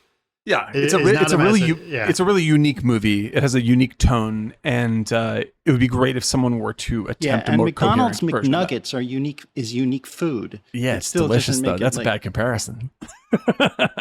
It's like, God, it's just yeah. Like I think that's the thing is like there's a movie here that I would love to see a better filmmaker make, but there's enough in it that I like this strange flavor that it has, even though, man, the movie tries to derail it. Let's celebrate a few things that I think we can all agree this movie did. Mm-hmm. One is brought Gyllenhaal to light. Yeah, but in fact, both of them, his sister as well, fantastic. Mm-hmm. And like they are terrific. It's always a pleasure to see Mary McDonnell. Like, I think that there's stuff to reference in this. This is the kind of movie that if someone sees it and likes it, who is a better filmmaker than the people that made this movie, they may go and make the great version of this. Like, it's there to be made. You know, it's sort of like how I feel about movies like, I don't know, Zardoz. Like, I love Zardoz. Zardoz is a mess. You know, Sure. and you, like, I watched that and I'm like, this is affecting me. That's the thing I think that's surprising to me, right? Mm-hmm. Is that Zardoz is a mess, but when we all watched it, we were like, wait, this is a better movie than I thought it was. Oh, yeah, I totally right? agree. And Yeah. I think the reverse is here, right? The reverse is true here, sure, yes. Right? It's in the same This is zone. not as like, good a movie as people think it is. Yeah, exactly. Zardoz is a better movie than people think it is, and this is a worse movie than people think it is. But it is in the same zone where you're like, I can't really recommend this thing because it's not very coherent, but there's something here. And with this, I can recommend it because it has a nice flavor, but you do have to say it's not a masterpiece. It's just got some interesting stuff. I hope better artists are inspired by this and follow through on it. It's got a good direction. It's got a good idea. It's the children of David Lynch who've yet to be born. Yes. Oh, I rewatched that video of his when he was talking about the sadness of people trying to watch a movie on their fucking iPhone. One of the greatest quotes of all time. He is trying to be so peaceful. Yeah, but then he just breaks at the end. He just fucking snaps. It's like he's trying to be supportive. Yeah. He's like, it's such a sadness that people see a movie on their fucking telephone. It's like right off the cliff. The rage overtakes him. I just didn't think he was just gonna Fucking do the telephone. fucking telephone. It is so good, man. It's I so did good. that when I was like, because they were talking about the amazing HDR display on the new iPhone. I'm like, oh, you're just What the re-encouraging fuck? this. Yeah, God. Yeah. Yeah. Yeah, boy. Yeah, it's Dolby true. Vision on your iPhone. Uh-huh. You bet. Look at this thing. It's amazing. Yeah, like come on. But like I would say, like if you want to be really inspired as a filmmaker, like watch this. It's got some good bits. But go watch, I think it's still on Criterion Channel. Go watch David Lynch's what seems to be his final film. I don't think he's gonna be making any more anyway. What's it called? Inland Empire. Like that is a fucking crazy work of art by a still daring person. I know somebody in that. Do you? Oh my god, what a Yeah. map. That is if you want to see a masterpiece, that is a masterpiece. But it's really, really challenging, and it's a hard watch. Like that's what you should do. It's a hard watch. Yeah. Like that's what you should do. In LA for Yeah. 20 years. But this guy. let me ask you this, just based on the physics of things. What is important? Field of view of a screen or distance of a screen? Distance. Yeah. Like there's a because you can watch a phone close to your face. And That's what I'm saying. Yeah. Like You can get the right field of view. it doesn't carry the weight that being in something that you really feel the scale of. It just doesn't. Even when you're talking about just home TV, like it just isn't. It doesn't feel like that. And So you need 60-foot screen minimum. like no, I think I agree with you. Like you watch it on a good TV at home, like it starts to get into the ballpark where you're like, this is acceptable. Like this is enough of a presentation that it works. I just happened to go see Silence of the Lambs on the big screen again, and I was reminded, like, because it was a great projection with an excellent crowd who was all really pleased to be there, and many people who had never seen the movie. That's a communal experience. But yeah, but like this, when you watch something like that, and like this is the best. Granted, this is the best possible version of this experience, which is very hard to get in theaters these days. Yeah. Most theaters suck. I went to go see and Beetlejuice, and this woman was vaping in front of me the whole time. It's like, I agree. That's funny. I absolutely agree with the argument of just like theaters are fucking terrible and that's what ruined movies. I'm with you. But if you're going to compare apples to apples, which is like perfect, like incredible, the screen you can hold up your face, or a really nice home setup where you have total control, or a theater with a great crowd that is a really great screen that's perfectly projected. This is the most powerful way to see this. Like that's it. It has an overwhelming physical space to it that puts you in the right mindset to fully accept an experience. So that is the best. But that's okay because most movies play fine on small screens and they don't lose anything. Like as we said before, like the first time I saw Lawrence of Arabia was in black and white on a shitty tiny television. Still a great movie. Like, it doesn't take away the great moviness. You know what's funny is that a lot of the movie experience that I had when I was growing up, as a teenager, is a friend of mine had a Betamax player or a VHS player. I don't remember what it was, right? Yep. But there was a PAL SACOM color problem, right? Oh yeah, right. So the TV that he had was not the same color system as his VCR, or as his VCR, and so all the movies that we watched were in black and white. All of them. Yeah, it's great. On a little TV in his bedroom. Yeah. And we watched a ton of movies that way. Yeah, dude. I mean, I do that all the time. I've talked about this before. Like, I do this all the time. But it was on a crappy little TV, yeah. and I remember some incredible movie experiences just watching them in black and white. Yeah. Like, a great movie is a great movie, and you're never going to lose that element of a great film. Right. That's true. But, like, in terms of, like, putting yourself in, like, because it isn't about the film. Like, the film is the film. But what it is about putting yourself in the right space. Sure. And the closer you can come to, like, physically preparing yourself to receive something that's going to really work, the more you're going to get it, the more it's going to click with you. Yeah. But if you only watch it on a fucking little, if you watch Casablanca for the first time on your cell phone, it's a great movie and you're not going to be disappointed. It's a great movie. Sure. So it's still going to work. But I understand Lynch's frustration. Right. And I'm glad that he had it, because that's the greatest clip of any filmmaker speaking I've ever seen in my life. Sure. On a fucking telephone. Yep. Yep. Okay. Where are we now? Now we're going to move on to our next film, Enemy. Now, would everyone check their mics? We're still recording, correct? We are still recording. I believe we are still recording. You guys can hear us. Jason and McMonkey Man, can you guys confirm that we're still recording? I can confirm on this computer that we're still recording. I do see, basically, I was demanding way too much from my laptop to do all these things. And for those of you who are technology people, here's all the things it was trying to do. I have a program that we're using to try to capture all three of us and get individual streams out of all of those. So that's coming in. I've got OBS working that is cutting us all out using NVIDIA Broadcast. Each one of our things is being done that way. Trying to stream both on Twitch and YouTube at the same time, while trying to watch Twitch and YouTube on another set of tabs. You are like Ed Harris in the Truman Show. That's what's happening. And it was, you're up in the moon and you're running the show. For a laptop that's a half an inch thick, it's a little bit demanding to do that. And I was dropping frames. Let's just put it that way. The way it goes. Yep. So, but now I basically cut off a lot of those things, and we should be fairly smooth. Am I correct that we're fairly smooth? Jason and McMonkey Man, if you are still around, let me know. I cannot even join the chat because I have to shut down so many things. It's amazing.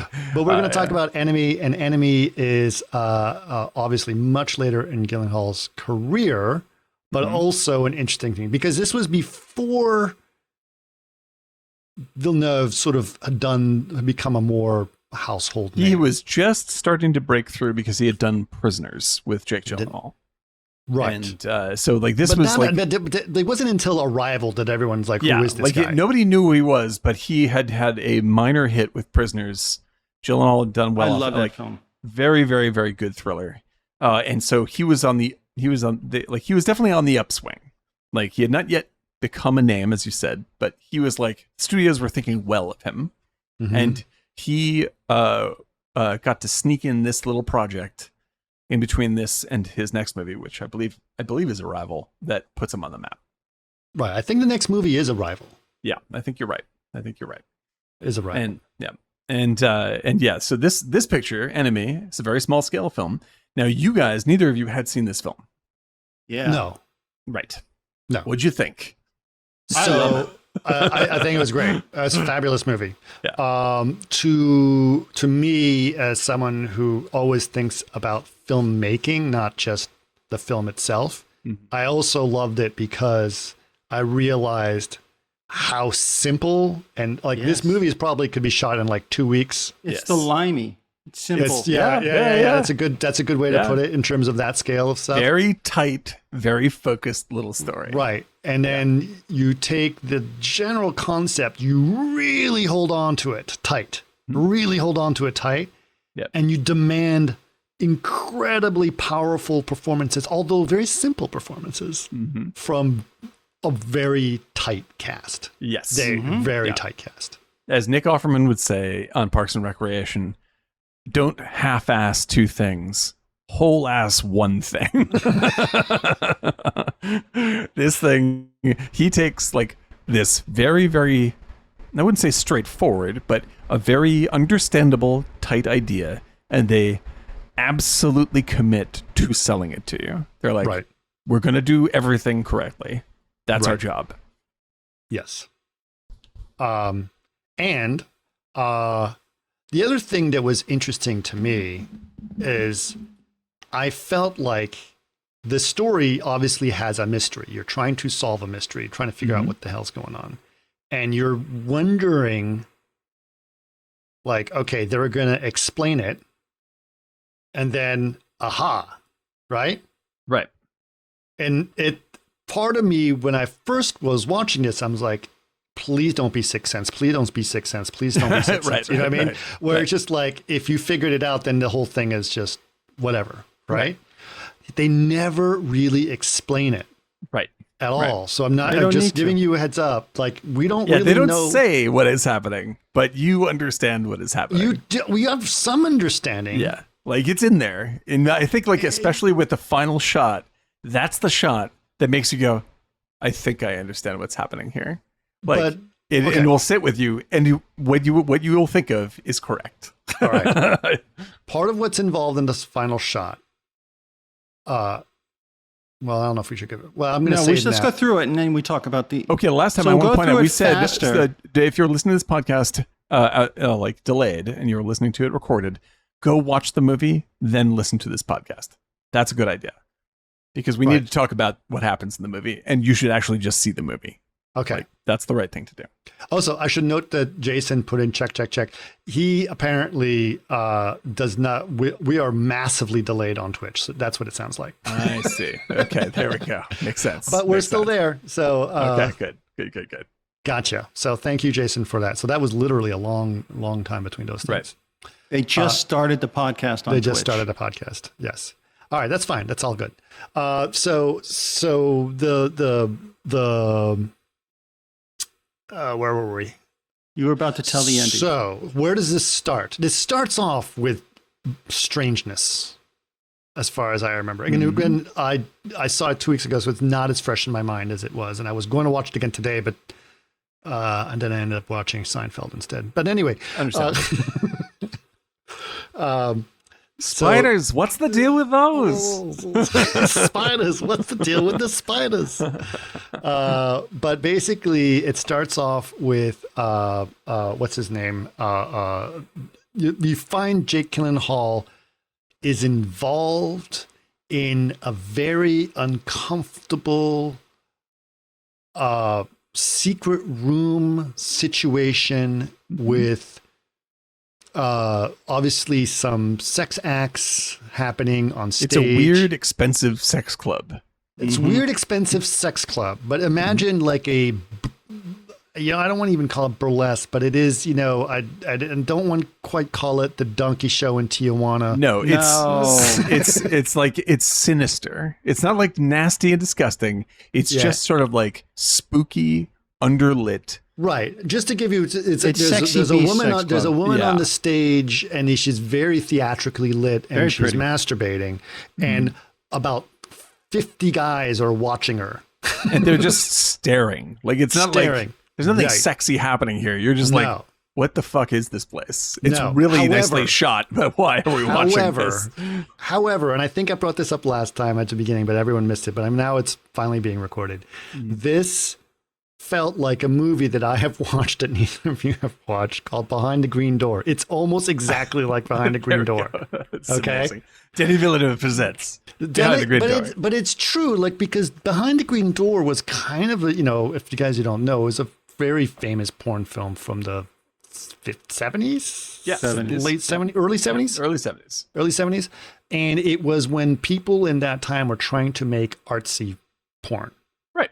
And Behind the I Green Am Door Curious, Yellow, that kind of stuff. Yeah, but Behind the Green Door and The Devil and Mrs. Jones and Deep Throat and those things. And it was a popular thing to see. It was a popular thing. Like, people would go see our X-rated movies as, a thing to go see, right? Yeah, like this to appreciate the arts. Like the way the culture is changing. Right. Now we're accepting of this, and it's very So it's Behind the Green Door is basically very similar, where this woman gets involved in these things and has shows involving sex on stage, and a bunch of people watching her perform while wearing strange masks and doing kinds of stuff. So it's very similar to this, although this feels massively like, if there's one You were way, saying more sinister. but it's also like, if there's one way that just blatantly characterizes the male gaze, this is it. Yes. And along with all this sort of because it's not even that it's not like a graphic or dirty anything. It just feels uneasy and not necessarily dangerous, but like there's an energy that's very unlikable, and very spooky and not sexy and not positive. Like it is very but it's ugly but pretty. Ugly, yeah, interestingly shot. Mm-hmm. Yeah. It's like watching a beautifully shot decomposing body. Anyway, right. But there is a bunch of other random things, and it's basically you can tell that this is not your dime bag strip club. This is people. You can tell that these are people pay top dollar to come here, right? Yeah, like they have special keys to get into. They have place. special keys, yes. Right. They all have American Express black cards kind of situation, right? Right. So definitely special club area, right? Lufthansa Senator Lounge. Right, exactly. Right. Yes. So that's the situation. And then one of the acts happens, like after that first act, when another act women come out holding like a silver platter with a cover on it. And you're saying, oh, what's under the cover? They put it down, they open it up, and a tarantula crawls out from under it. Nothing more is said. Yep. But you know that Gyllenhaal is there, and maybe even the ringleader of this whole situation. Can't quite figure that out either. Yep. But he's definitely involved, and definitely one of the top members, shall we say, of this elite group of voyeurs. Yeah. So you expect that Jake Gyllenhaal is a fucking millionaire, that he's even here, like right? So yeah. And also kind of a bad person. He's a rich kid. There's something deeply wrong with this dude. Right. And it introduces the visual theme of spiders, which are everywhere. Which are everywhere. Yeah. Right. Right. So the next thing is we notice same Jake Gyllenhaal teaching history, right? No. Yes. Yeah. Something like that. He's a history professor. Right. And he's giving a lecture on what's it? I forgot now. Remind me what the lecture is, because this is a key point, but I forgot what it is. He's talking about how certain aspects of history keep repeating themselves. Right. And I think that is the central takeaway from that sequence. Because you also see him teach the class over and over and over and over. Over and over again. Right. That he is like... This isn't a time travel film necessarily. Just putting this out there. It's just like he is in some sort of profound repetition in his life and is clearly unhappy. He's caught in a routine loop. Yes. Yeah. Right. And the first thing you think is like almost Groundhog Day. Yes. And the first thing you think is like this. Well, like the sex club must have been a dream, because this dude is not making enough money to get into that place. Right. Like he's just some shitty history teacher in like a community college. Like he's not making that kind of dough. Yes, he isn't. And he goes home. Oh, and you hear from his mother over the phone that she's concerned.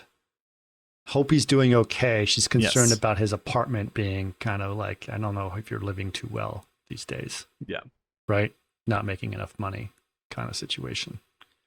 So he goes back home and he is in his routine. And part of his routine is his hot girlfriend, Melanie Laurent, who comes over and has sex with him every day. They have dinner, then they have sex, and then she goes home. Right. He is bored of this. And he is bored of this. I know this sounds unrealistic, oh my God. but stick with the movie. What an idiot. Already you dislike him. You're like, exactly. Shut up. Right. Right. Yep. She's super hot. Yep. But they don't talk much even. You can just tell that's fine. That's fine. It's a weird relationship. But he does seem bored, and it's just like, dude, you don't get sympathy for this character. Yeah, none. Well, he's looking for something else.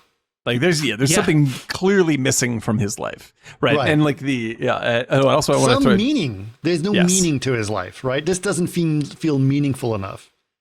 Yeah, right. And also want to throw in the opening title card of this movie is "Chaos is order yet undeciphered," right? Which is sort of key to the movie, what your experience of this movie will be. It will seem very chaotic. And you haven't quite figured it out yet. And you have not yet deciphered it. Right. You haven't been able to put it in order. Right. Right. And that also brings me back to Contact, where she's looking at the static in the TV, trying to find patterns. Yes. Right. Exactly. This guy cannot see he can't identify what is missing from his life, because something is clearly missing from his life. And until he figures it out, he's just going to keep on repeating the same pattern. That's what he feels. Right. So he's straining to figure that out. So while this is happening, he goes back and he lectures, and you notice that he's giving the same lecture to probably another class, or, you know, he probably gets the same class over and over again. And then you see a scene, I believe, where he's in the faculty lounge and someone is trying to have small talk with him, right? Mm-hmm. And he just doesn't even engage in small talk. Like, it's just like, nope, he has his life is very boring, and he's almost like, and here's this boring douchebag trying to talk to him, and he's like, he's a boring douchebag. Great. Yeah, great. Yeah. That's so convincing. Those scenes were just so natural and convincing. And this dude is just like, that's a great you like movies? director, even if you're not following it. And this is a great A and B, because when you look at the crap that was Donnie Darko, and it's like the opportunity to make that kind of movie directorially was there. The material is there. Absolutely and yet you just want to throw in the bullshit where Villeneuve is not. And that's a masterful director.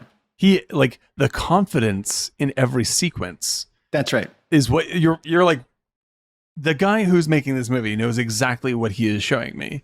So I can trust that I will come to understand this. No matter if I don't, because I don't. I'm watching and I'm like, I have no idea what's happening yet.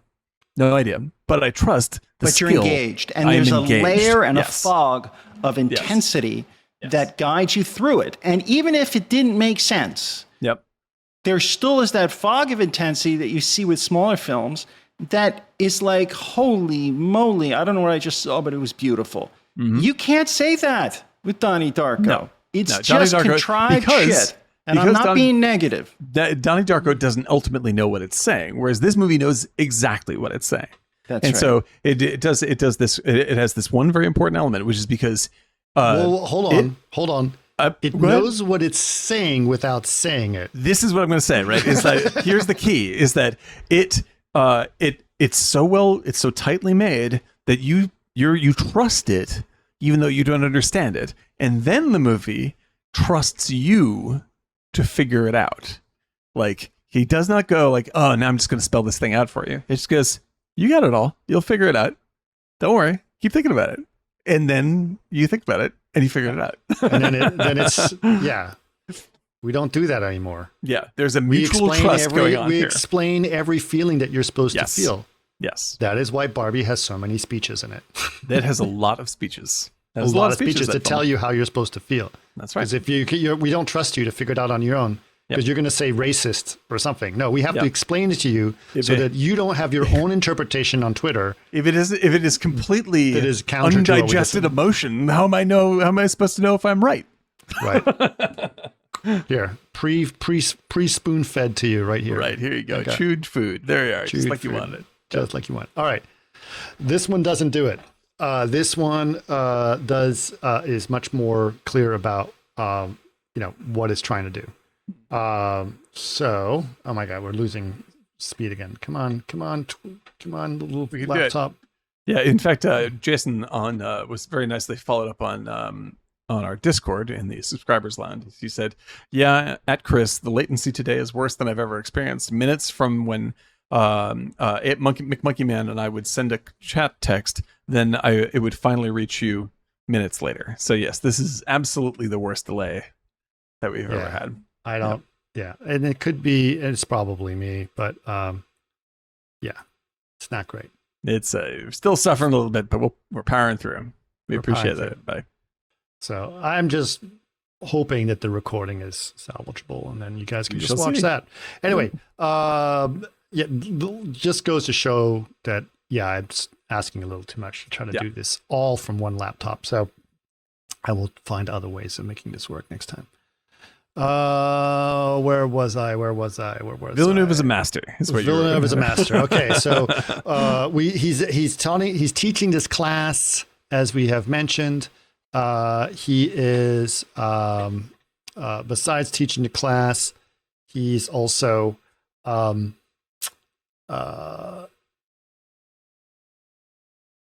talking to the guy about the movies. Like the guy says, "Oh, you like movies?" And he goes, "Excuse me? That's so good." Mm-hmm. Excuse me? Like he's like clearly he doesn't want to have a conversation with this guy, but this guy is like just trying to have some conversation. He goes, "Yeah, I guess I like movies." And he goes, "Do you have any good one to recommend?" Yeah. And then finally he recommends something. He goes, that's kind of a good movie. I think I remember liking that. It's like, okay, I guess I'll check it out. Which was a very interesting. Yeah, the name of the movie is Where There's a Will, There's a Way. Where There's a Will, There's a Way. That's right. Yes, and that's right. He tells him the title, and he thinks he's just saying something, and he goes, "Oh no, that's the name of the movie that you might." Okay, so he goes to a video store, right? There's something strange that happens in a video store. I don't remember. It was something weird that happens, doesn't it? Then it was a movie store. Yeah, that's people that watch this today may not understand what the hell this is.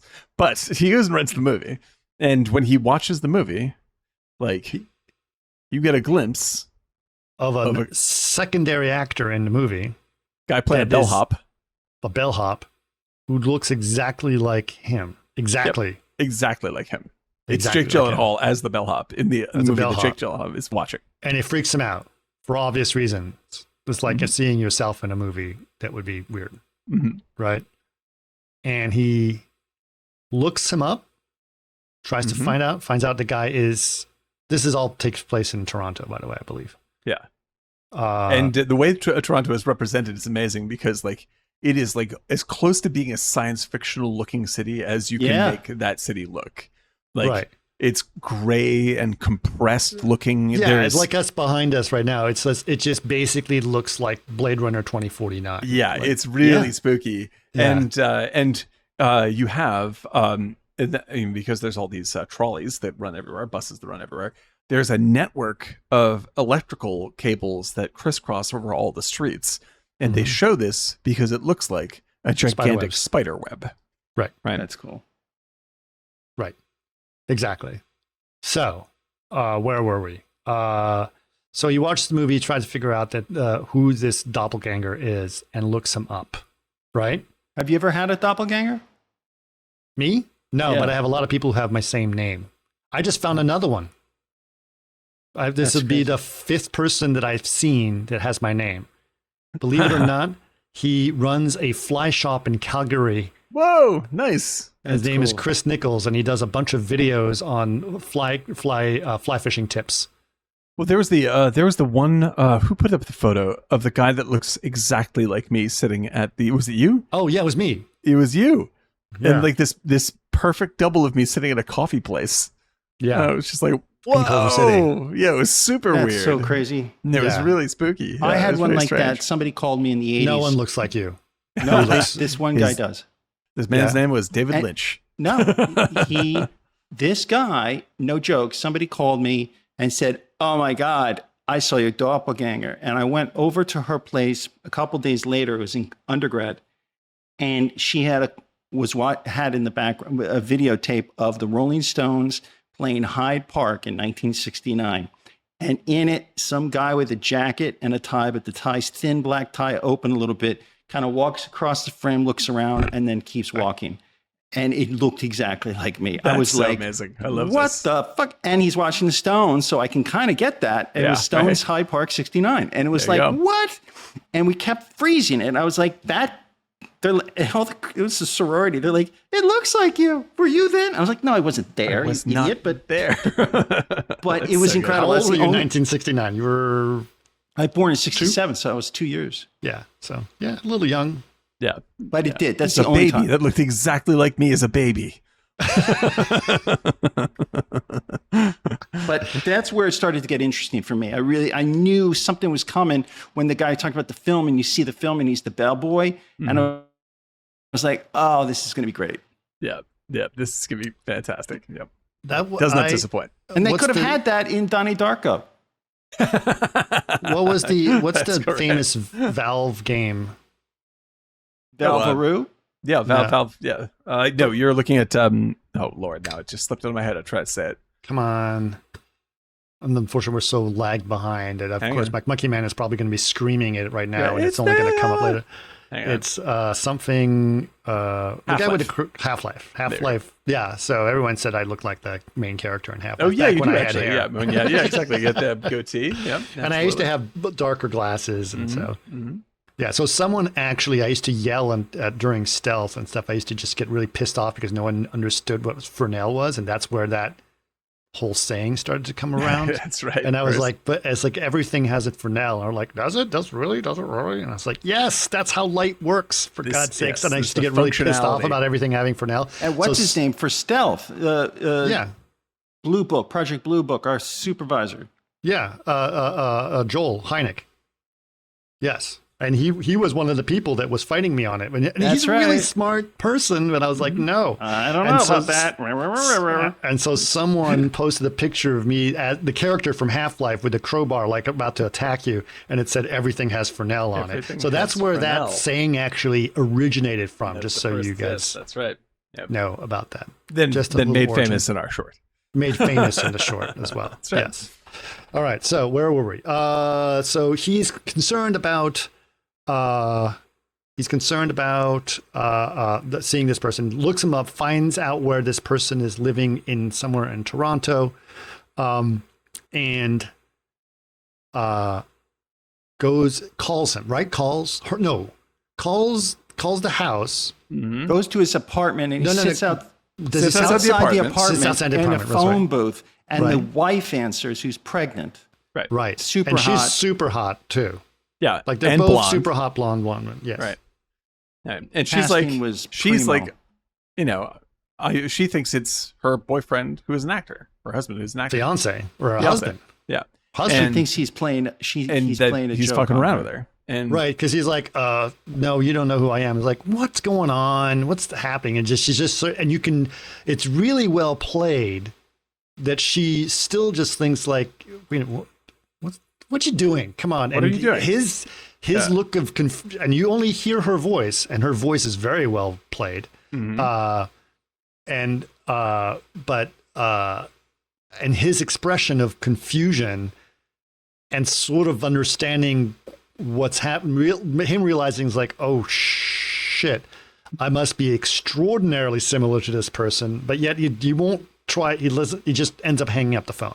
Yeah, right? and like she starts to realize that something's very weird here, and she starts to get a little freaked out at the very end. Just at the very end, and barely. Like the emotions in this movie, in terms of the acting, are so brilliantly subtle. Yeah, that's right. Yeah, it's really great. This actor in particular, she is fantastic. Really great. The pregnant wife is really good. Yeah, really terrific work. Really good. So then he tries to get in touch with the girl. Does she come to somehow she comes to, oh, right. He calls the guy again. The guy gets like, stop calling.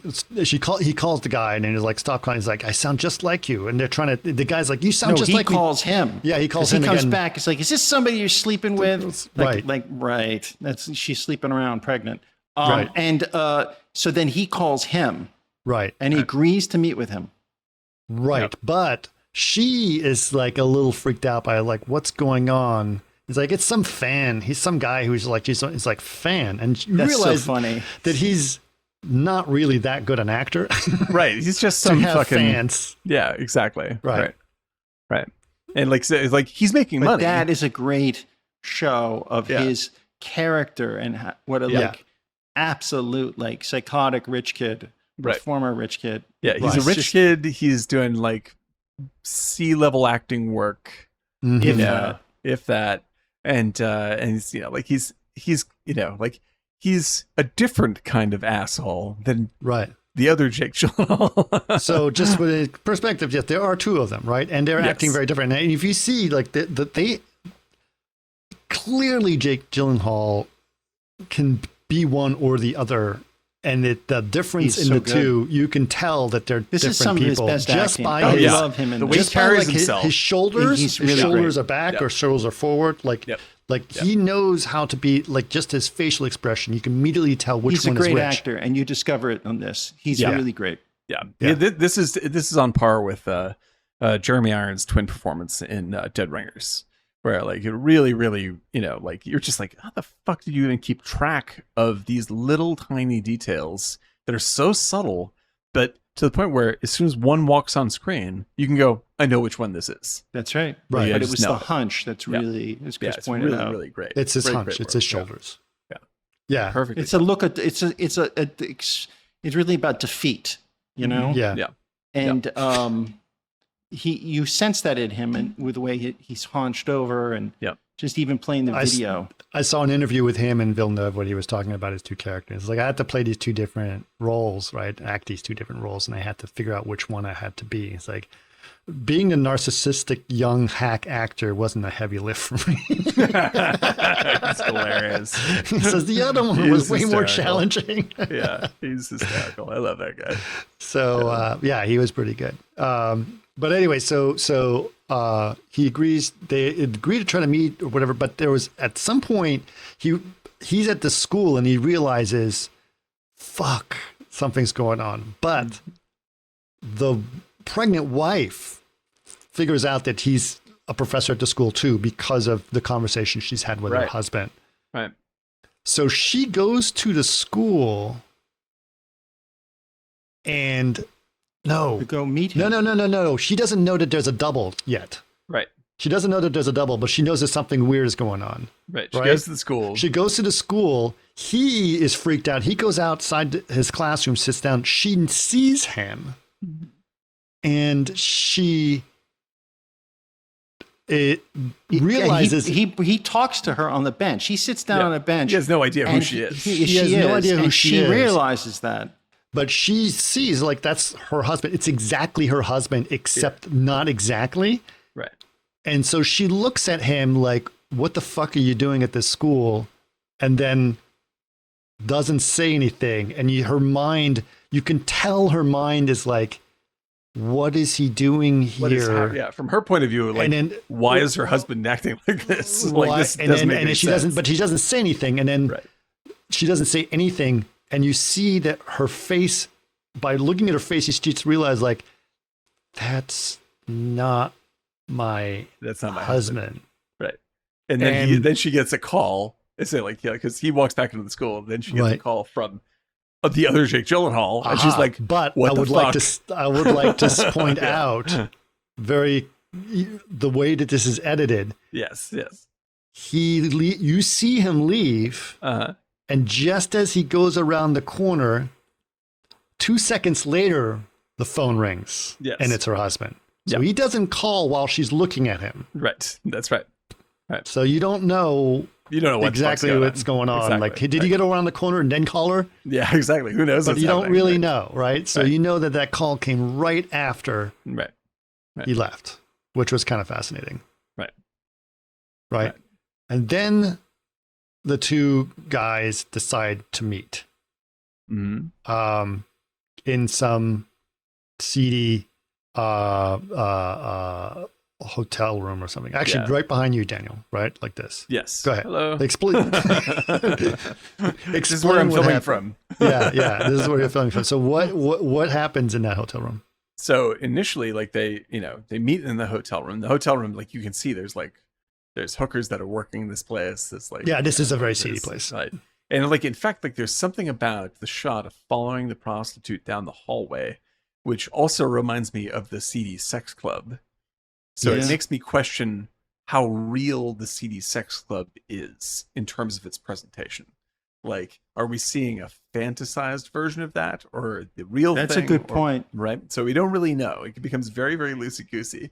And like you start to really question, like, what of the things that I am seeing are being represented accurately? Like, I really don't know anymore. Right. They meet in the hotel room, and initially they're amazed. Like, they're like, look at these, like our hands are the same. Like everything's like, it's the same. We're looking at each other. And then, but it slowly gets weirder. Like, yeah, but we're not like related. Like, do you have a scar right here? You know, on his stomach. Yeah. And you can see he's like, oh shit! Like this is something way stranger. You can't. Yeah. is happening. Even twins don't have the same scars. Yeah, right. exactly. And so it gets freakier and freakier until he's like, this was a mistake. I have to leave. And he gets the fuck out of there. He's like, well, I thought maybe we were related. Maybe this is just a coincidence, but this is not a coincidence. And it's strange. Something very strange is happening. Something very strange is happening. And it freaks him out and he leaves. And the next strange thing that happens is that he goes, the history professor goes to visit his mother, played by Isabella Rossellini, right? Why, Frank? Why? Her. Yeah. You're so funny. That is beautiful. It's my best I love it, baby. That's my best one.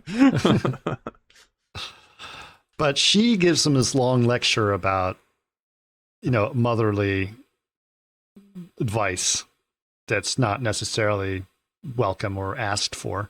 She's just a total bitch to him. She is a bitch to him about how pathetic his life is. And why don't you quit acting? You suck at it. But that's the thing, right? That's the thing that she does. Right, she goes, he's the professor. Yes. That's his mother. Yes. And then she at the very end says, you should quit this bit rate acting thing. And it's like, whoa, what's I'm happening? not an actor. What is going on? And then you see his face go, what?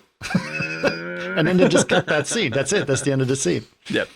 It's hysterical. So but I mean, like, she's got like a nice place that's like, he comes from right. Right. And so you're just like, wait a second.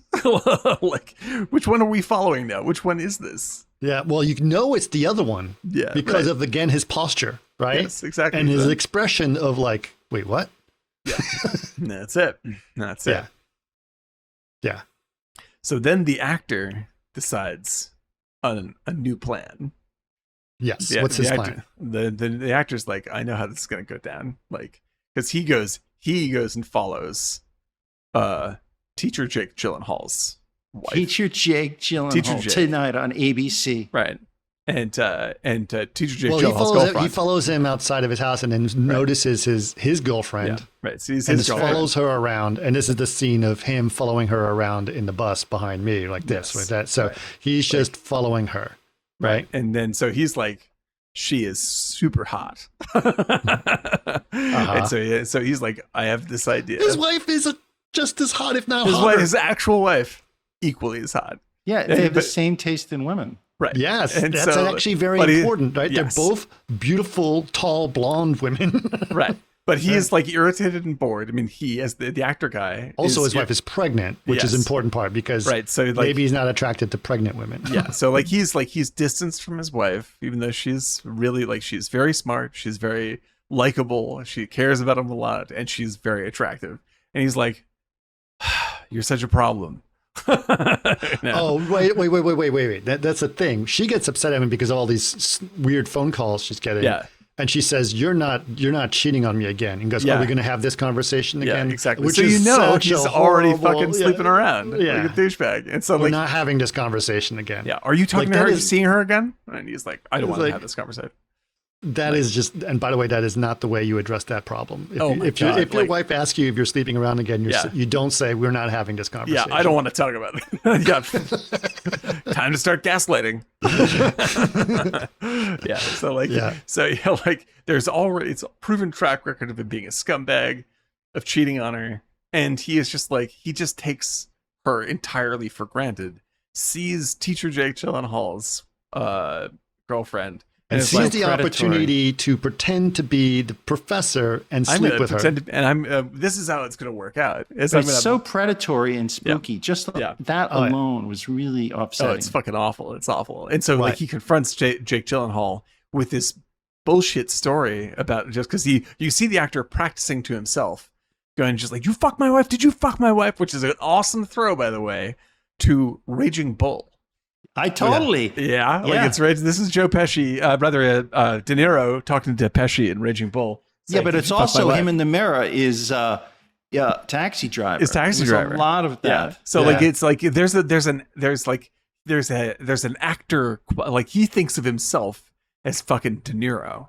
Like he's just like, yeah, I got it. Did you fuck my wife? Did you fuck my wife? And he's like, you see him practice this, and then he goes to teacher Jake Gyllenhaal. It's like, did you fuck my wife? Blah blah. You know what I'm gonna do? I'm gonna go to your girlfriend and romance her, and blah blah blah. And he explains the whole thing that he's going to do. Right. Like, we're gonna swap, and then it'll be fair. Like that's how this is gonna work out. He does end up sleeping with the other woman. Yeah. But she wants it. She lets it happen. Right. She knows what it is. She's controlling that. Yes, she's absolutely. like, you're teaching. Yeah, and because she wants it. You see, like they both like there's love scenes between the two of them, right? And so teacher Jake Gyllenhaal, one goes horribly wrong, the other one does not. Right. So like, teacher Jake Gyllenhaal is with holy moly. Yeah, is with pregnant actor pregnant wife, and halfway he actually infiltrates the house just to see what it's like to live a different life because he's so bored with his own life, right. And he wants to try on his clothes, do different things, and he doesn't really like when his wife comes home. He's like freaked out. Yeah, he doesn't want to be there. He's like he's trying to get away. To fake his way out of it, initially. Right. But she eventually gets him to come to bed. She looks at the situation, realizes who it is in a very subtle way, and she says, "Let's go to bed." Yeah, like I know. I mean, she knows who he is. I guess we'll say it that way. She knows who he is, and she was the first to really recognize that too. Right.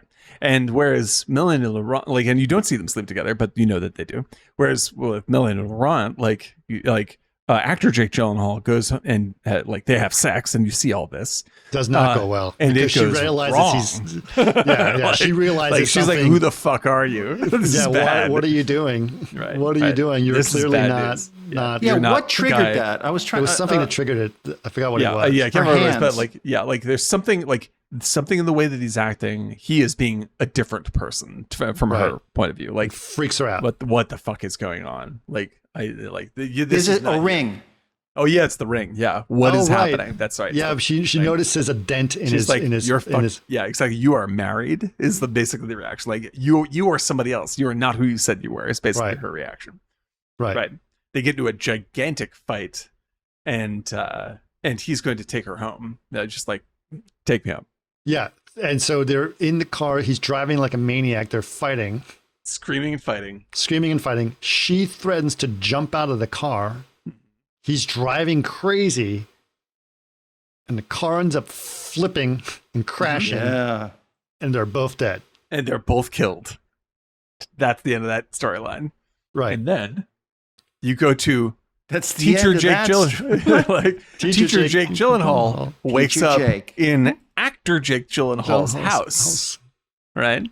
And he's slept with actor Jake Gyllenhaal's wife. What? She seems to understand what is going on. And like you see, she's in the shower. She's in the shower, showering and cleaning up.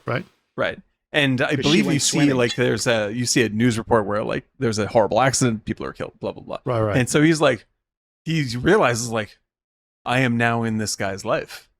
Like, this is what is happening. Like I have accidentally taken over this brand new life. Right. And for a moment you see he's like, I'm free. Like this has worked out in my favor. I have ended up with a new woman who's incredibly beautiful and very kind. She seems to understand me, and I'm feeling good about myself. Right. And she's in the showering, getting cleaned up. And there's this whole little subplot about when he goes to the acting agency and all this, and he goes to the acting agency to find the actor Jake Gyllenhaal. Right. And the guy at the acting agency goes, "Oh no, they left this envelope. Some guy came by and left this envelope for you, and this envelope's just been in the background of the plot the whole time." Right. But he goes and he sees the envelope, and he opens up the envelope. Oh, right. And he pulls out a key, and you realize this is the key to get into the crazy sex party thing that you saw at the beginning of the movie. Which they emphasize somewhere in the middle where as he's going the doorman. Yeah, the doorman's like, please. He pretends to be the actor and he's going into the to his apartment. He goes, "Yeah, I forgot my key." That's how he ends up in the apartment, because the doorman lets him in. He goes, "Oh, you must have forgotten your key. I'll let you in." And they go into the elevator and he's like, They You gotta changed get the me lock. back in there. Yeah, they You gotta changed get the me back locks. in there. They changed the lock on the door. I don't know what's going on. Yeah. And please let me. I would love to have I a have key to again. get back. I have to get back. have another key. Right. And then so obviously the key is revealed that he has this key, and so he's part of this underground. And so you world. see him look at the key, and he realizes that, he's got everything the actor Jake Gyllenhaal has, including access to crazy sex party club that the. He doesn't know what the sex credit party is. He understands we know. we understand what it is. He gets a little context because of the bellhop, because of the elevator right. guy. So he's like, this is the key to a crazy sex party house. Right. Like, I'm pretty sure. And so he calls out to his pregnant, the actor's pregnant girlfriend who is in the Right. shower. Right. And goes, yeah, honey, I might actually That's such a weird transition too. be home late because tonight. he's not like that. Right. And he's like, I'm gonna go to crazy sex dungeon. Like, you can see it Right. appear in his mind. I'm gonna cheat on this chick, and that I just got this life. I just got it. It's like the refreshment that I wanted. And immediately he's like, let's fucking go check this out. Right. And she's like, oh, okay. And you hear her come out of the shower, and he goes and he's like, oh yeah, because he explains himself. And he walks around the corner and goes to the bedroom, looks in to talk to her some more. And then we have one of the top 5 shots in cinema history. Yeah. Which is the Ewoks coming out and going, jump, jump. The jump. Ewoks. It's ragtime jazz. When this shot happened, I was watching it at home. I jumped so fucking high. Yeah, I did. Too. I was like, what the fuck is happening? Yeah, it was. It's It one of the scared great the crap moments. out of me. Like, it scared me. It just absolutely scared me. So, if you What is don't the want to shot? know what it is, pause the podcast, go watch the movie. Right. Now Now let's say we'll tell you what it is. This is your chance. All right. He turns the corner, and it cuts from him as he's about to keep talking to her, and shows what he sees in the room. And there is an enormous 12-foot tall Tarantula. spider that recoils in fear from him. And then Right. it cuts back to him, and he's like, fuck. And that's the end of the film. Of the show. Yeah. Yeah, that's Does it. he even react? I just remember the spider being the last you shot. remember this because the spider overwhelms everything. But the most important shot actually is that his reaction is not one of terror. His reaction is, here we fucking go again. Right. Like, oh no. And that's where the movie leaves you and trusts you that if you chew on it, you'll understand what happened. Yes. Now, we should also note that in the trivia section of this movie, Villeneuve made all the actors sign an agreement not to talk about the meaning of the spiders in the film. Right. Don't say whatever we may talk about on set. Do not say any of that. Right. Which is Because to say, let people have their own interpretation. let the audience figure it out for themselves what that means to them. So That's if you, the most important If you thing. Google enemy movie, Mhm. the autocomplete will always say meaning of the spiders. Meaning of spiders. Exactly. Because Exactly. that everyone has an opinion about this, and it's Yes. just hilarious. They're all different. They're all unusual. Yes. But there's strange shots, like the shot behind us right now, where it's suddenly just an establishing shot of Toronto with a giant spider. Gigantic spider looming over it, right? Yeah. And in the beginning, the stripper, or Yeah. whatever she is going Yeah. to crush a spider with her spiked heel, Right. right? Yeah. And so Doesn't these are the actually do things, right? Yeah. And so these are the things. Like, what is being satisfied at the strip club is the idea that this vision of sexuality will destroy this fucking spider that is But it's that has caught me in its web. yeah, it is a trap. Everything It's is a about being a trap, Right. right? Yeah, but what is that the meaning to you as the spider? Well, to me, Jake Gyllenhaal feels trapped in his marriage. Like, he looks at Which one? yeah, well, that's the thing. There is only one Jake Gyllenhaal, Right. right?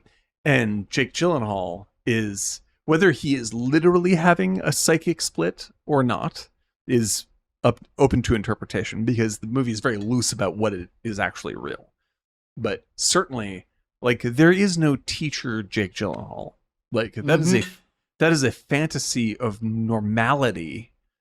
Yeah, I agree with you. You know, so that he can get out of the fucking dumb life that he's in, right?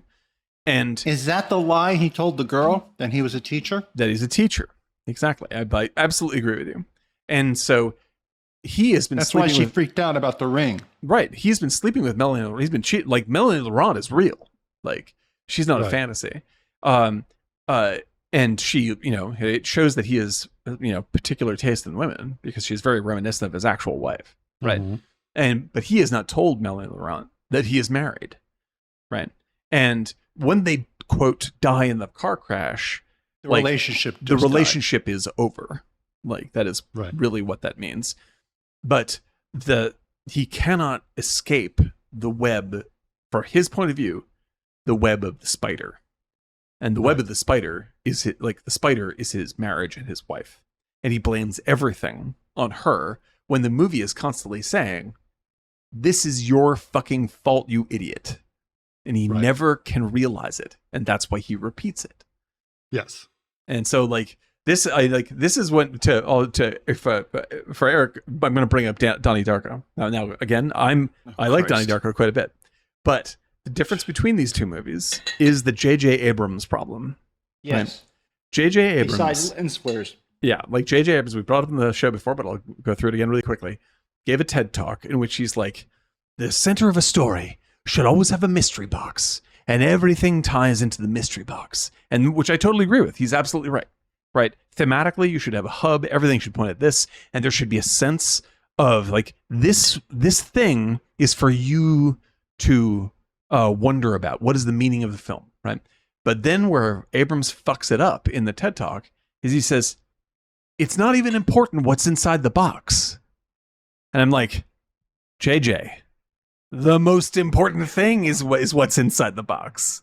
Like, it's not important that the movie say what's inside the box, but you, as the person who made the movie, must know what's inside the box, even if you don't say what it is. Right. Like Pulp Fiction. Like Quentin Tarantino knows what's inside that fucking briefcase. Right. He doesn't say it in the movie. Is that what I think it is? Yeah, like, he fucking knows, and he can say it. I'm sure he could say it in a single word, whatever it means to him. It's in there, and that's why the movie works, because everything points at whatever that concept is for him. The movie works, and that is what's happening in Enemy. Like, you can interpret lots of parts of this, but the mystery box element, like what the spider means, is always going to be in the same ballpark for everyone. Like, they may have slightly different interpretations as to the mechanism of the movie, but, like, everyone's going to talk about the same basic idea, because the mystery at the center of the movie, though they don't explain it, will come to you because the movie is so well built to point it out. Whereas in Donnie Darko, it's a mystery box with nothing inside it. Right. Like, I get to the end of the movie and I'm like, I have no fucking idea what that meant, literally at all. It was enjoyable for me, but at the end, when he's dead, I'm like, so are you saying that he should kill himself? Is it a pro-suicide movie? Is it like, is people's lives really better without him? I was just like, I don't know what the fuck you're talking about at all, literally. I agree. I do like the thing that it was the schizophrenic part of the plot was when his mother said you shouldn't be a third-rate actor. Oh yeah, like this. That's the thing that says, you know, almost definitively says there's only one Jake Gyllenhaal here. Like, you are having a fucking fantasy life. And then it's not fantasy life. I think it might be, you know, multiple personalities, obviously. Could be. Yeah, absolutely. Right. But that's the other thing is, like, she doesn't get the call from him until after he's around the corner. Right. Yeah. 100%. Yeah. Right. Like, she's like, the look on her face when you know what's going on is, I think my husband has lost his mind. Yeah.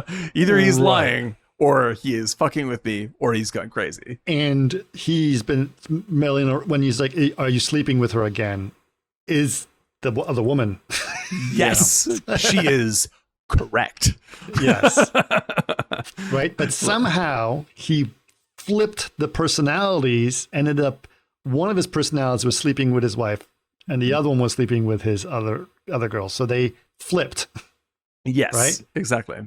So that's the thing that's really unusual. But yes, he falls back into the trap when he wants to go to the sex party. As soon as and I love the Coen brothers do this. It's like the moment you make the moral mistake, you are destroyed by God.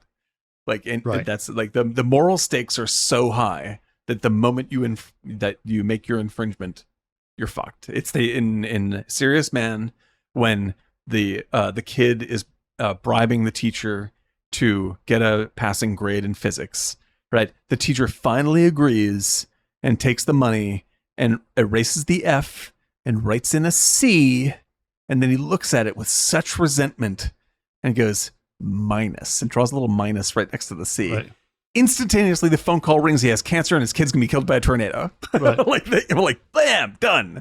You know, and then this is the same thing. It's just like the moment he gets the key out, he's fucked. Like you have agreed to start the fucking movie again, my bro. Like you're in hell, and you're just going to keep repeat looping itself through it, until you fucking figure it out. Yeah. The trap. The trap is you, Jake Gyllenhaal. Yeah. That is what is happening. Well, and the nice thing is, even though we just explained everything the way that we see it, mm-hmm.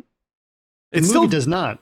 Yeah. The movie does not explain. You could walk into this and saying, I don't get it. What's the spider? What's this or what's that? Right. But and you can watch this and you're like, you don't say, it's not spoon feeding. He's like, oh my God, he's been dead the whole time. Blah, blah, blah, you know? I do believe that, like, because there are many, like as you point out, like there are many different interpretations of this movie, but all of the interpretations are like, you can lay them on top of each other. And they all say similar stories. They say very similar things. Right. You could look at this whole film and say they were two people and there was some supernatural thing. Right. And that he was basically like, his one dies off and he becomes the next one, and then it's going to repeat itself that way. Could be There's true. going to be another Gyllenhaal that happens again, right? It's going to be a little Groundhog Day situation, right? But the relationship between him and the spider remains the same. However you interpret the reality, he falls back into the trap. Yes, exactly. And so, like, because I've read, like, people believe that the spider is literal, like that the city is actually controlled that it's an alien or something. That it's an alien or something like this. And I'm like, well, I don't think that's what they meant, but it still works. It still works. It doesn't matter. Because the story works. Like, all the parts of the story are there, and he's letting you put those together. Whatever the details are about what the connections you make, you are going to create the same, you're going to see the same web. Yeah. You know? And I think that's the real genius of the movie, is that it trusts you to see that. It trusts you to see the important part of the movie, regardless of the details. Right. Like, it doesn't matter. Like, you know, you can interpret whatever the fuck, you know, the literal elements are in any way you want. Maybe he's crazy, maybe he's not crazy, maybe she's real, maybe she's not real, whatever it is, doesn't matter. That the relationships are absolutely discernible, and there's no need to specifically say out loud what is happening, because the problem that Jake Gyllenhaal is facing is that he needs to figure it out, right? And he fails to figure it out. The reason why that Villeneuve doesn't tell you is because if he tells you, then he's keeping you from figuring it out, and you need to figure it out. You need to be able to go through that journey. What Jake Gyllenhaal fails to do. Right. That's what validates the statement of the movie. If he tells you, he relieves you of the responsibility of understanding what the morality is. And what you really have to do is figure it out yourself so you understand the lesson of it. Yes. Because if M. Night Shyamalan had done this, he would have done that and then revealed, gone to flashbacks and make you realize, oh my God, he's been the same person the whole time. Right. Yeah. And it's like, this is like that. Yeah, but so would have Abrams. Yeah. Yeah, exactly. Yes. Agreed. And the thing is, like, the responsibility must be yours. Otherwise, the movie doesn't believe in what it's saying. Like, it has to trust the audience that you will figure this out, because the morals are important here. That's what we're saying. So look at them, see them. Well, one thinks the audience is stupid. They have to explain it. and one does not. Yeah. He And makes this is it like for his own personal intellectual pursuit and life and art. Right. And he doesn't treat the audience like morons. Yeah, well, because this plagues Villeneuve. When people critique Villeneuve, they keep on saying, "Oh, like there's no deal, like they doesn't explain anything. There's no details." Blah blah blah. Like I'm just like people complain about Dune not having all this fucking stupid backstory. Right. Like, why do you need that? Watch the story that is happening before your eyes. Like, watch that. You don't need a fucking flashback. Speeches. Yeah, they want the fucking speeches. Like, it's so lazy. Like, you're like, don't do that. It's so not, bad for you. I know you're saying lazy and it's stupid, etc. But audiences just aren't used to that anymore. This one, like, and the thing is, yeah, like, it has trained us to be lazy. It has trained us to be lazy. I don't want to like make us sound like assholes, like, but like studios are just like, we'll do everything for you. Just ease back, and it's like watching the second half of fucking the Pixar movie with the robot, where everyone's like on the giant fucking ship and they're all super fat and getting fed and sliding around in the deck chairs. Like that's what we've turned into from this sort of genericized, hyper explained trash that we see. I mean, it's like, you don't like I and we talked about it before, but like, I'm amazed when I see, and this is true on streaming, like these long fucking backstory monologues. Like, what is this giving me? What is this for? There's a backstory monologue in Jaws, but you know what that's about? Right that moment. Like, Quint is saying, actually, I'm super fucking scared of sharks, and we're on a boat, and I'm going to die. Like, that's what he's actually saying in that. Like, he's not like, we're not going like, if only I knew Quint's motivation and a really detailed backstory, then I would finally understand him. Like, I understand him fine. I just want to hear him say it out loud. That's what that speech is for. But then you get to a movie like Black Widow, talk about spiders. Like, and you have the dinner table scene in Black Widow where it goes one by one. Everyone gets their own fucking monologue. I was like, just give me a gun, shoot me right through the appendix. Well, I was watching, it was interesting because I was watching the beginning of the first episode of One Piece on, I don't know if you guys, on Netflix, right? That, no. So it's a famous anime that they're doing a live action version. Now, I am going to agree partially that live action animes are horrible. And somehow this is better than horrible. Okay, that's good. However, I'm open to it. It suffers exactly from what you just said. We're introduced into the story, and as we were introduced to each character, we cut to 5 years in the past backstory. Every single one. So it's like, here's a character, and then where did this person come from? Let's over-explain it. Like, let me see who they are from what they do. They call that character building. They do call that character building. They do that because there's like, let's find, yes. Yeah, dude, like, this is the thing. It's like, I'm not against flashbacks. I'm not against narration. I'm not against monologues. I'm not against any of that stuff. You're against pandering to the audience. Yes. That's it. Like, you are doing any of those tools, you are not, if you're using them only for what they immediately literally do, then you are failing. Right. Like, if your narration is telling me what is happening, then take the narration out. That's bad narration. If your flashback is telling me something that I already passively understood through context, take that part out. Right. If your monologue is not revealing some contrary drama to what I already know to be true about that character, don't have it. Right. There you go. It's magical. Efficiency.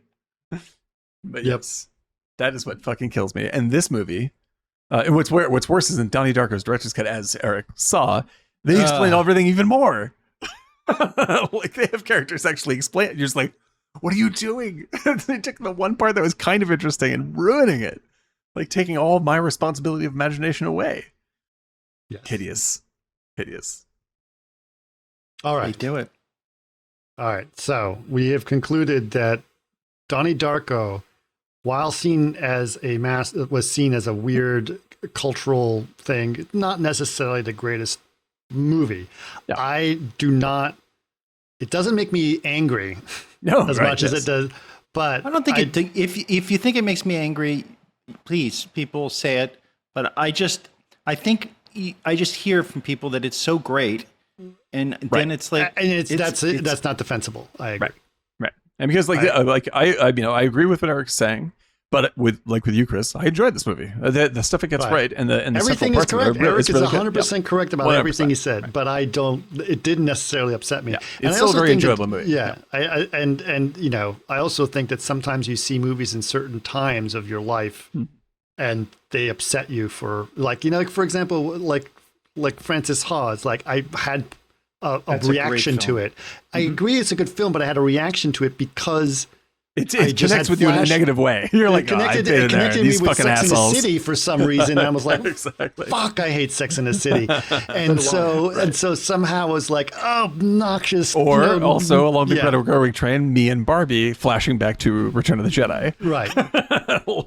Which is unreasonable. It's unreasonable. It's unreasonable. But man, I was like, but I don't think Eric necessarily had that. He had a very important thing. But you were much more together, Eric. I appreciate it. But what this did do, it did launch Gyllenhaal's career, which ended up leading to movies like this. Now, he also did movies like The Day After Tomorrow, so let's also remember some money makers, along the way. Yeah. Prince of Persia, some other stinkers. Prince of Persia. Yeah. But no, he is one of my favorite. Those are money makers. Those are money makers. That's okay. Everyone does that.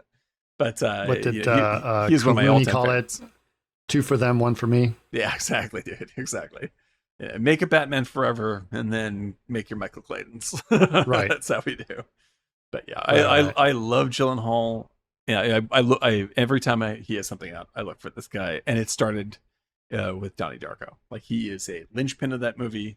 He makes the movie work, and then he just you see how good that guy is in Enemy, and you're just like, it's undeniable.